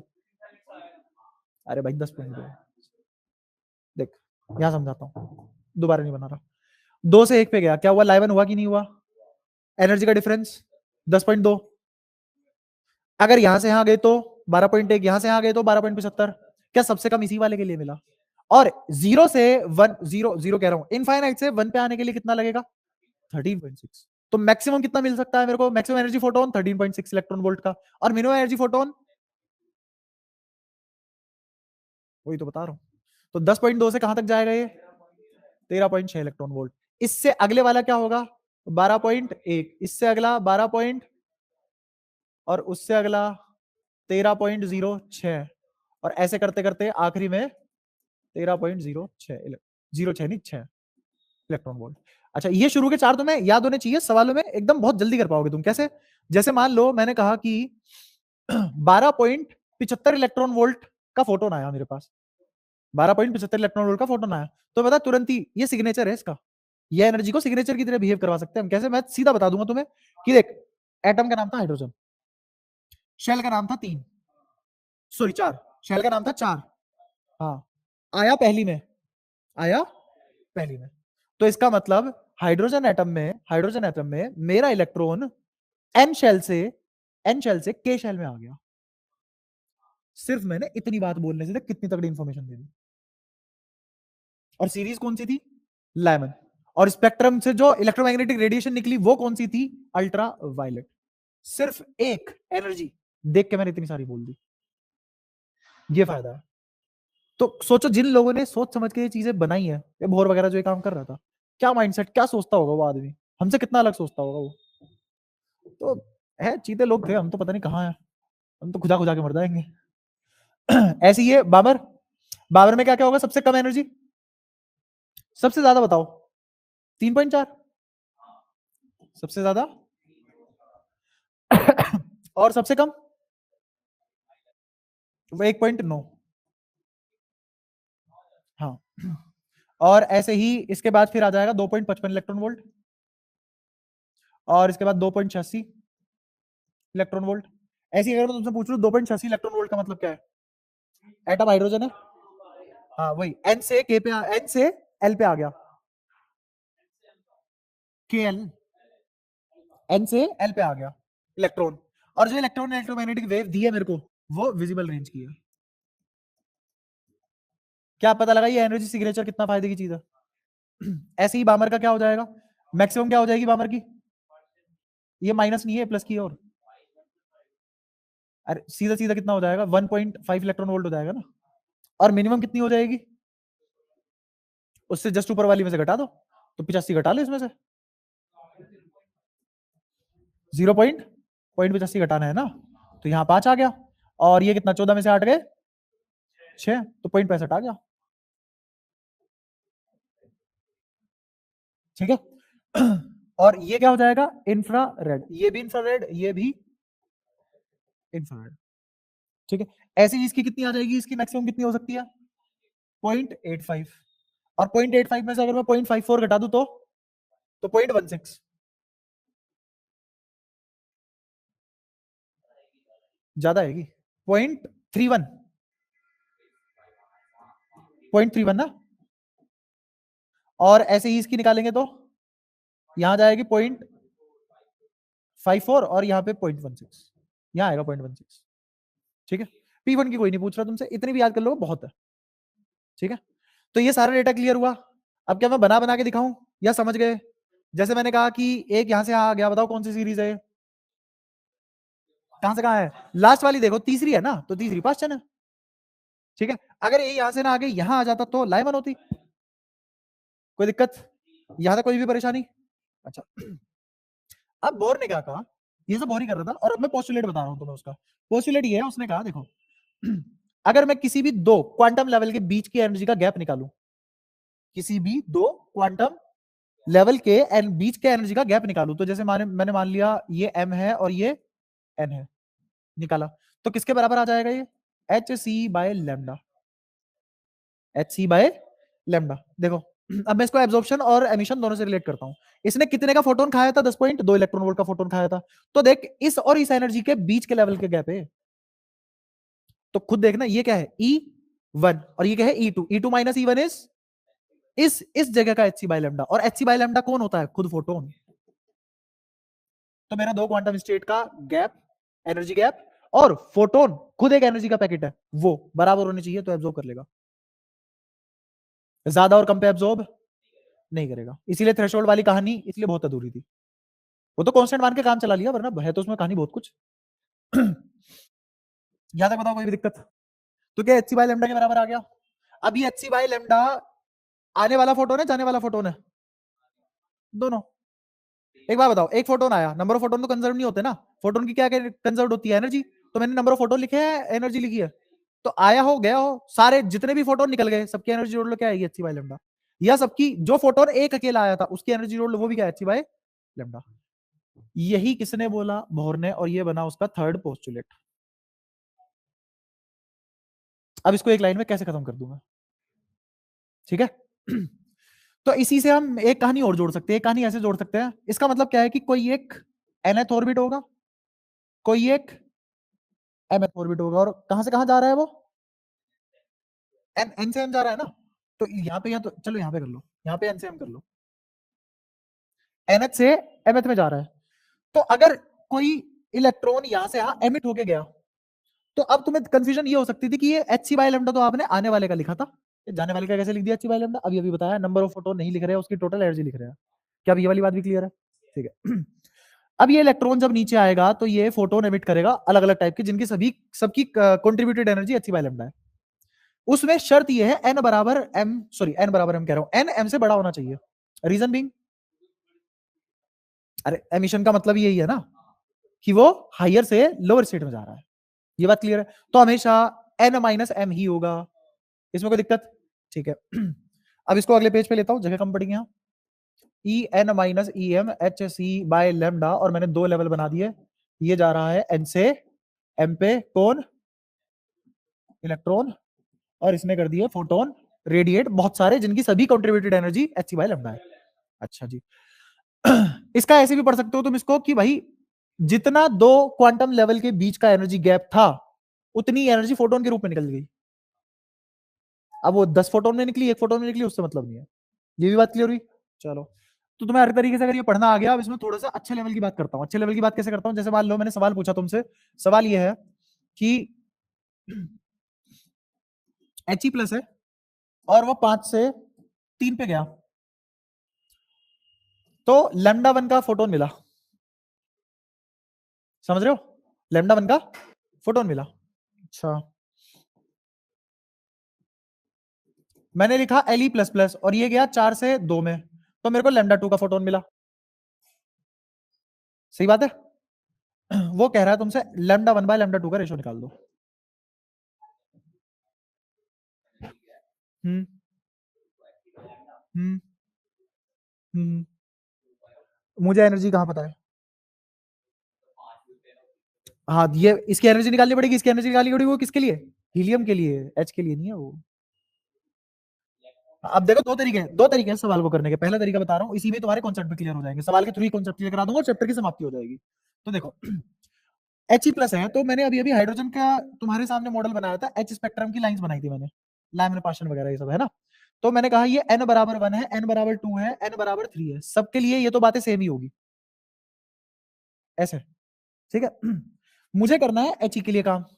मुझे तो एनर्जी का ये वाला फॉर्मूला पता है, minus E naught Z square by N square. देखो इतना काम तो हमने कर रखा है ना,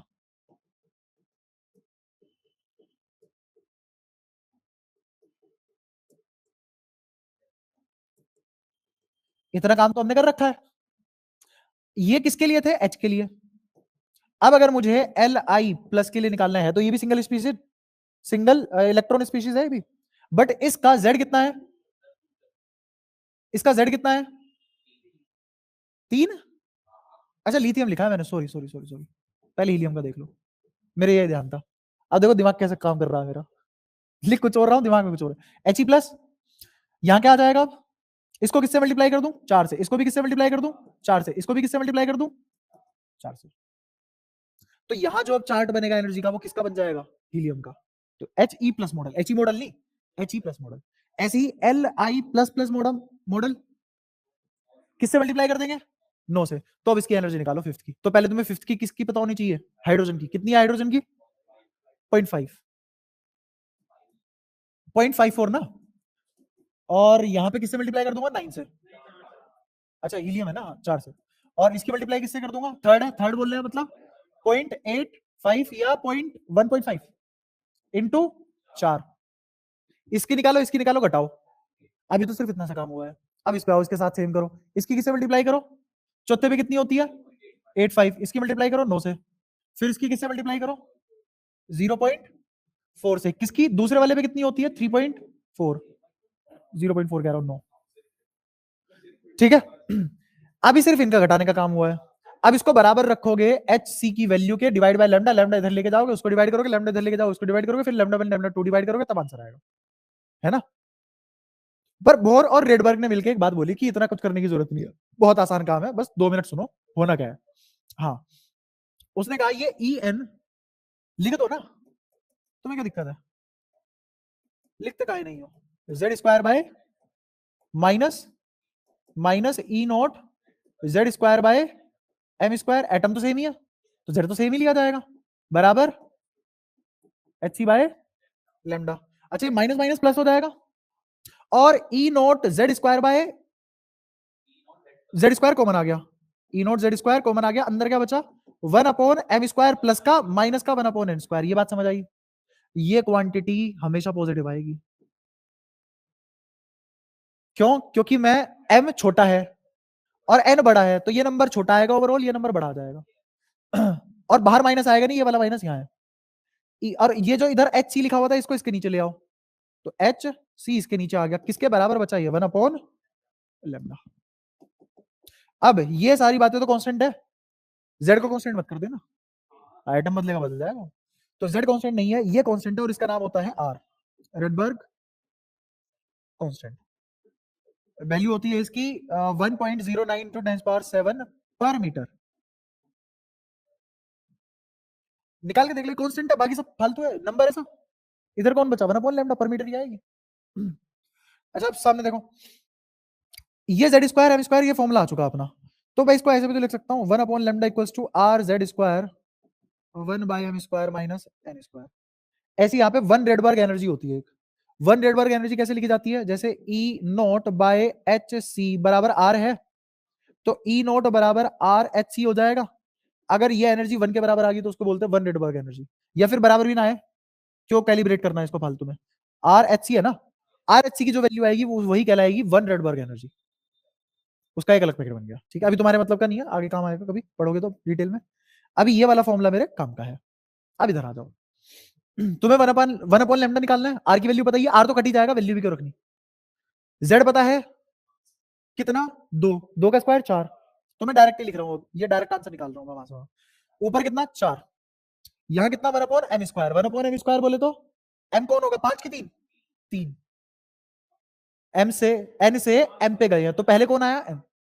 तो 1/3² माइनस 1/5² अपॉन में 9, 1/2² माइनस 1/4²। क्या बता? λ1/λ2 तो पूछा है, ये λ1 है, λ2 है, तो λ/λ1। हाँ हाँ, अच्छा ये कह रहे हो ना तुम 1/λ1। हाँ, तो यहाँ λ2/λ1 आ जाएगा ना। ठीक है, कोई दिक्कत? यहाँ तक बताओ, कोई परेशानी? क्या सारी कैलकुलेशन से बच गए हम? तो इसीलिए वाला फॉर्मूला याद रह जाए तो कोई दिक्कत नहीं है, काम आ जाता है। ठीक है, यहाँ पे पूरे चैप्टर की समाप्ति हो चुकी है हमारी। अब हमने इसमें कुछ नहीं छोड़ा है, बोर्ड का थर्ड पोस्टुलेट भी पढ़ लिया है, रेडबर्ग वगैरह सारी चीजें पढ़ ली हमने इस चैप्टर में। कोई लॉजिकल रीजन नहीं मुझे, और जिस डिटेल में हमने किया आधी बातें अभी भी नहीं पता होगी बहुत। अब थोड़े बहुत सवाल करते हैं इसके, अब फिर छुट्टी कर देंगे, फिर बायो पढ़ना तुम, कल पेपर है तुम्हारा। न्यूक्लियर लंबा खिंच जाएगा थोड़ा सा, उसको भी मैं तमीज में करा दूंगा, क्योंकि मॉडर्न फिजिक्स से आता है यार, अच्छा खासा पेपर आता है। देख मॉडर्न फिजिक्स नीट में भी भर के आती है, मेंस में भी भर के आती है। ये ऑप्टिक्स मेंस में ज्यादा आती है, नीट में कम आती है, बट मॉडर्न फिजिक्स दोनों में भर के आती है।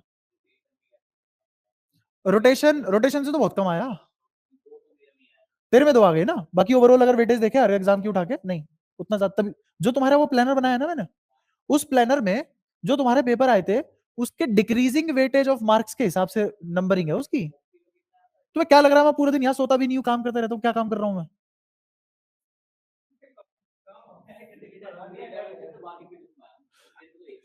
तेरे में एक ही क्वेश्चन था, बट मैं तो सारे देखूंगा ना, ट्रेंड देखूंगा। केटीजी हाँ 5 घंटे की क्लास रख लेंगे, तो कल तो पेपर खत्म हो जाएगा ना। कल के बाद तो खुले हो तुम। हाँ कल 4 बजे से क्लास है, तो परसों रख लेंगे लंबी क्लास तगड़ी। हाँ कल 4 बजे। बाय का पेपर नहीं, अच्छा तेरा ये देखो दुनिया दूसरे नीले गोले से आए हुए आदमी। ये तो हाँ इसका तो हो गया, निपट गया पूरा।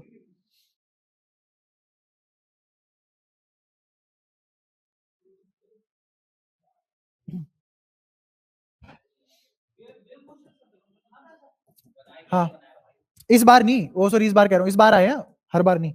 और एक और चीज बताता हूँ तुम्हें, पिछले 5 साल से पता है क्या हो रहा है? पिछले 5 साल से जो अप्रैल में ट्रेंड होता है जे मेंस का, क्वेश्चन बदलते हैं, ट्रेंड एग्जैक्टली अप्रैल में रिपीट होता है, जनवरी वाला। तो जो हाँ जो मैंने वेटेज स्कीम तुम्हें दे रखी है उस वाले प्लानर में, एग्जैक्टली वही अप्रैल में उसमें आएगी। 90% चांस। वो 10% मैं अपनी वजह से घटा रहा हूँ। वैसे पिछले 5 साल में ऐसा कभी नहीं हुआ। जैसे मान लो कि 2024 में जैसा जनवरी की वेटेज थी और जिस तरीके के क्वेश्चन थे और जिस तरीके वो था पेपर एग्जाम वगैरह हुए थे, एग्जैक्टली उसी तरीके से अप्रैल में हुए हैं। और ये पिछले 4-5 साल से एग्जैक्टली हो रहा है ऐसे ही। हाँ जब से ही हो रहा है। भाई ये सब जानने के लिए मेहनत लगती है, पेपर उठाने पड़ते हैं, बहुत सारा काम। ये मान ले ये तुम्हारा प्लानर बनने में 2.5-3 घंटे खींच गया था, प्लानर बनने में। फिर उसको एक्सेल शीट में कन्वर्ट करने में अलग टाइम लगा, लिखने में अलग टाइम लगा, वो तो रफ में काम चला, वो तो टैब हाँ। जैसे हाँ ये टैब में है ना, पहले मैंने टैब में रफ बनाया कि ये चैप्टर काट के, पहले नहीं ये वाला, फिर काट के नहीं यार इसके ज्यादा क्वेश्चन हो गए ये वाला, ऐसे कर करके पहले तो टैब में रफ मॉडल बना उसका, फिर वो तुम्हारी एक्सेल शीट में बना, फिर एक्सेल शीट को मैंने गूगल पे अपलोड कर लिया, उसमें जो भी अपलोड होता रहता है वो तुम देखते रहना। तो पूरा सोचा समझा हुआ काम है। अगर सोचो ऐसा 11वीं से ऐसा प्लानर बन जाता कि शीट भाई एक ही जगह पे अपलोड हो रही है सारी, वन स्टॉप सोल्यूशन है एक ही जगह पे, कोई कंफ्यूजन नहीं, कुछ नहीं। अब जो भी हो प्लानर खोल के देख लो, सब उधर ही है, और डिमांड हो तो ग्रुप पे डाल दो, वो प्लानर में इंक्लूड हो जाएगी। क्वेश्चन बहुत बड़ा है, छोटे में लिखा है। वो कह रहा है lithium singly ionised, double ionised lithium मतलब सिंगल स्पीशीज इलेक्ट्रॉन बन गया, इलेक्ट्रॉन कह रहा हूं एटम बन गया, कि थर्ड ऑर्बिट के इलेक्ट्रॉन और हाइड्रोजन के फर्स्ट ऑर्बिट के इलेक्ट्रॉन का मोमेंटम का रेशो निकाल दो, एंगुलर मोमेंटम का रेशो। के थर्ड ऑर्बिट है, के फर्स्ट ऑर्बिट है, क्या आंसर 3:1 आ गया।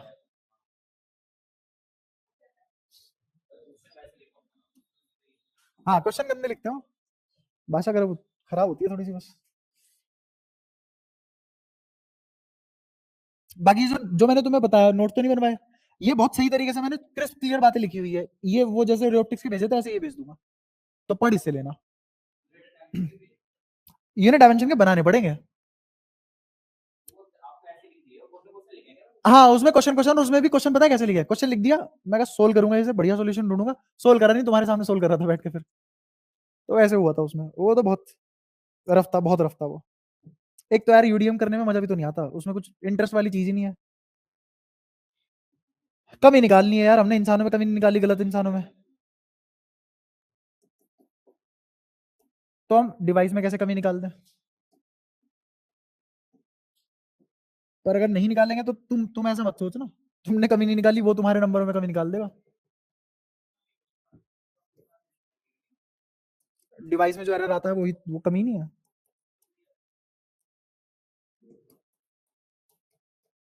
इतनी तो सर सुंदर रीडिंग आई है, आपने देखी होगी इतनी सुंदर चीज जितनी मेरी रीडिंग है।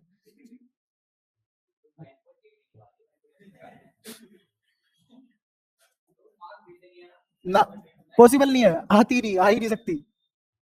अरे 9.8 हाईली अप्रोक्सीमेटेड वैल्यू है, ऐसे कैसे आ जाएगी? नेचर कभी खेलता ही नहीं रैशनैलिटी में, रैशनैलिटी में खेलता है।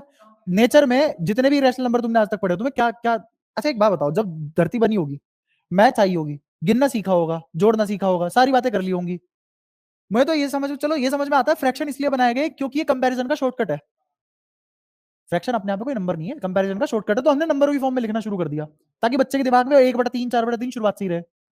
बाद में पता लगता है अरे अरे 4/3 तो ये होता है, इसका मतलब पहले को चौथा हिस्सा तो दूसरे वाले को तीसरा हिस्सा। ऐसी हमें इन नंबरों की क्या जरूरत पड़ गई भाई, ये तो कंपैरिजन में काम भी नहीं आ सकते। ये बता दो बस मुझे, ये क्यों पढ़ा मैंने जिंदगी में, मेरा क्या इस्तेमाल है इसका, न ये कहीं बैंक में इस्तेमाल होता, न मेरी जिंदगी में, मैं क्यों √3 के हिसाब से सिक्के रखूंगा अपने पास।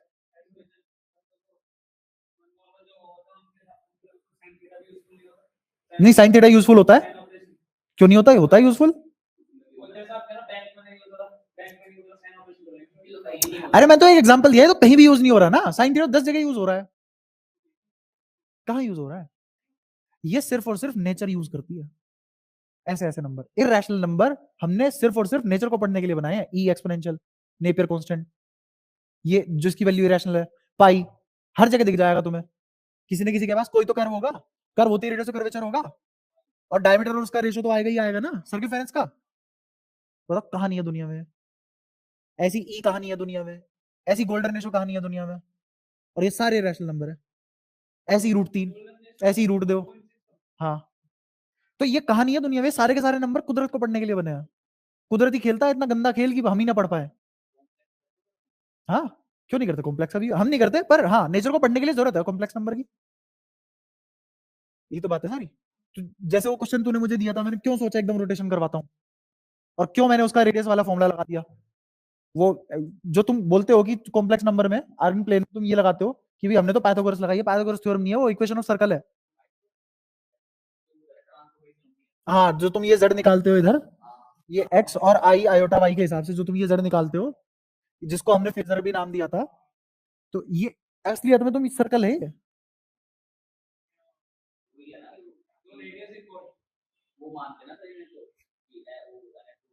हाँ हाँ, सर्कल भी लाई करेगा।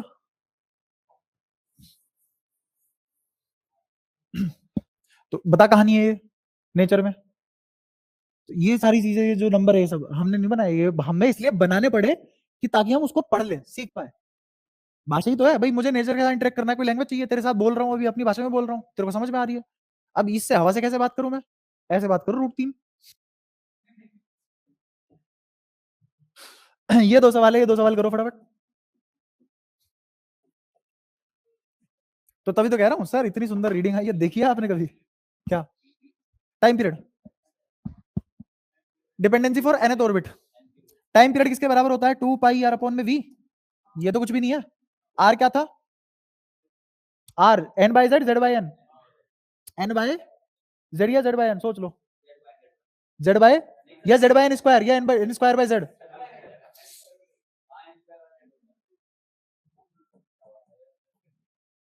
और v z/n, तो कितना आ गया n³/z²। कोई दिक्कत, ये बताओ टाइम पीरियड h हाइड्रोजन का l शेल का कितना होगा, टाइम पीरियड अगर k शेल में, हीलियम का k शेल में होगा तो कितना होगा, उनका रेशो बताना है।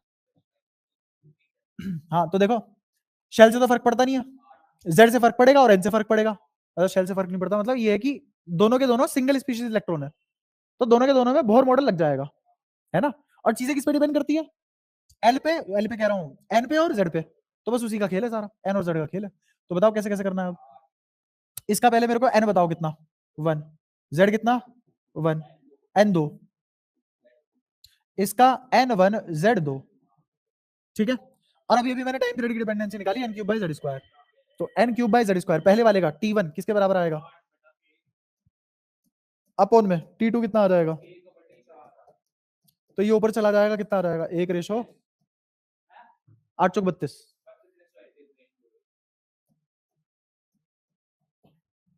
निकल जाएगा। और देखो एवरेज आई डिपेंडेंसी निकालो, एवरेज आई मैं बताता हूँ क्या है। एक इलेक्ट्रॉन चलता हुआ इलेक्ट्रॉन है तो चार्ज बेचारा, और यूनिफॉर्म सर्कुलर मोशन कर रहा है, कैसे, क्योंकि बोहर ने परफेक्ट रेडियस लिया हुआ है, तो यूनिफॉर्म सर्कुलर, और फोर्स कौन है उसके पास, कंजर्वेटिव है, इलेक्ट्रोस्टैटिक फोर्स ही तो बना, क्या बोलते हैं उसको, सेंट्रीपिटल फोर्स, तो पक्की बात है यूनिफॉर्म सर्कुलर मोशन होगा, ये तो प्रूफ हो चुका। अब यूनिफॉर्म सर्कुलर मोशन में अगर मेरा एक इलेक्ट्रॉन एक चक्कर टी टाइम में लगा रहा है तो दूसरा चक्कर भी टी टाइम में लगाएगा ना, और इलेक्ट्रॉन एक ही है ना, चार्ज बदल रहा ना टाइम बदल रहा, तो क्या एवरेज करंट नहीं आ गया वो? तो एवरेज करंट निकालना है, तो एवरेज करंट किसके बराबर होगा? ई बाई टी। ई से तो मेरे को लेना देना है ही नहीं, और टी का भी अभी निकाला है, कितना होता है? N cube by Z square, तो ये क्या आ जाएगा? Z square by N cube. ऐसी और थोड़ा सा लेवल बढ़ाऊं, मेरे को तो बता दो बी। हाँ, तो मैग्नेटिक फील्ड वो वही सर्कल है, इलेक्ट्रॉन घूम रहा है, मैग्नेटिक फील्ड सेंटर पे बनेगा, और जो सेंटर पे बनेगा वो कितना बनेगा? Mu naught by 2 I by R. तो ये तो खत्म है कांस्टेंट। आई का अभी अभी देखा हमने कितना है? Z square upon N cube, और आर कितना? तो जेड ऊपर जाके क्यूब हो गया, और एन की पावर 5 आ गई, तो क्या मैग्नेटिक फील्ड आ गया? तो इससे अगला नेक्स्ट सवाल बिल्कुल ही, लो भाई साहब सारे परकच्चे उड़ गए। B1 B2 ये क्या है? मान लो ये है Li प्लस प्लस का थर्ड शेल भी नहीं, वो बोल देगा तुमसे KLM, और B2 HE प्लस का N शेल। मैग्नेटिक फील्ड का रेशो निकाल दो। तो इसका, हाँ इसका N कितना? N 3, और दूसरा वाला कौन कितना? 3। इसका N 2, और सॉरी Z 2 N 4। क्या ये लगा लोगे? Z क्यूब बाय N की पावर 5, ऐसी ऊपर ऐसी नीचे, क्या इनकी वैल्यू रखोगे आ जाएगा? भयंकर क्वेश्चन बन गया। अब कोई किसी से ये सब इस तरीके से मत पढ़ो जैसे पढ़ा है हमने, और फिर किसी को बोलो कि भाई एक काम कर, एक लिथियम एटम है और एक है तेरा हाइड्रोजन एटम को सिंगली आयनाइज कर दिया, लिथियम को डबली आयनाइज कर लिया, सब इंग्लिश में बोल दो, है ना? और फिर ऐसा करके बोल दो कि इसके mth शेल में एक इलेक्ट्रॉन ऑर्बिटिंग कर रहा है अपने प्रिंसिपल क्वांटम स्टेट में रहके, और ऐसे ही उसके कंपैरिजन में इस हीलियम में nth शेल में एक और इलेक्ट्रॉन ऑर्बिट कर रहा है, वो भी अपने प्रिंसिपल क्वांटम नंबर के हिसाब से, है ना? तो इन दोनों में मैग्नेटिक फील्ड का रेशो निकाल दे। तुमने बोला भी नहीं करंट है। हाँ, किसी का भी रेशो पूछ सकता है। मैं अब पूरी लड़ी लगवा लो, पूरी 11वीं 12वीं की कोई सी भी क्वांटिटी पूछते रहो, इसमें सारे रिलेट हो जाएंगे। ठीक है? तो इस टाइप के सवाल हो जाएंगे। अच्छा, ऐसी अगर मैं तुमसे पूछूं कि Li प्लस प्लस है मेरे पास, N शेल है, उसमें N शेल में कोई एक इलेक्ट्रॉन है, उस इलेक्ट्रॉन की तुम्हें टोटल एनर्जी निकालनी है, बाइंडिंग एनर्जी निकालनी है, पोटेंशियल एनर्जी निकालनी है, काइनेटिक एनर्जी निकालनी है, वेलोसिटी निकालनी है, मोमेंटम निकालना है।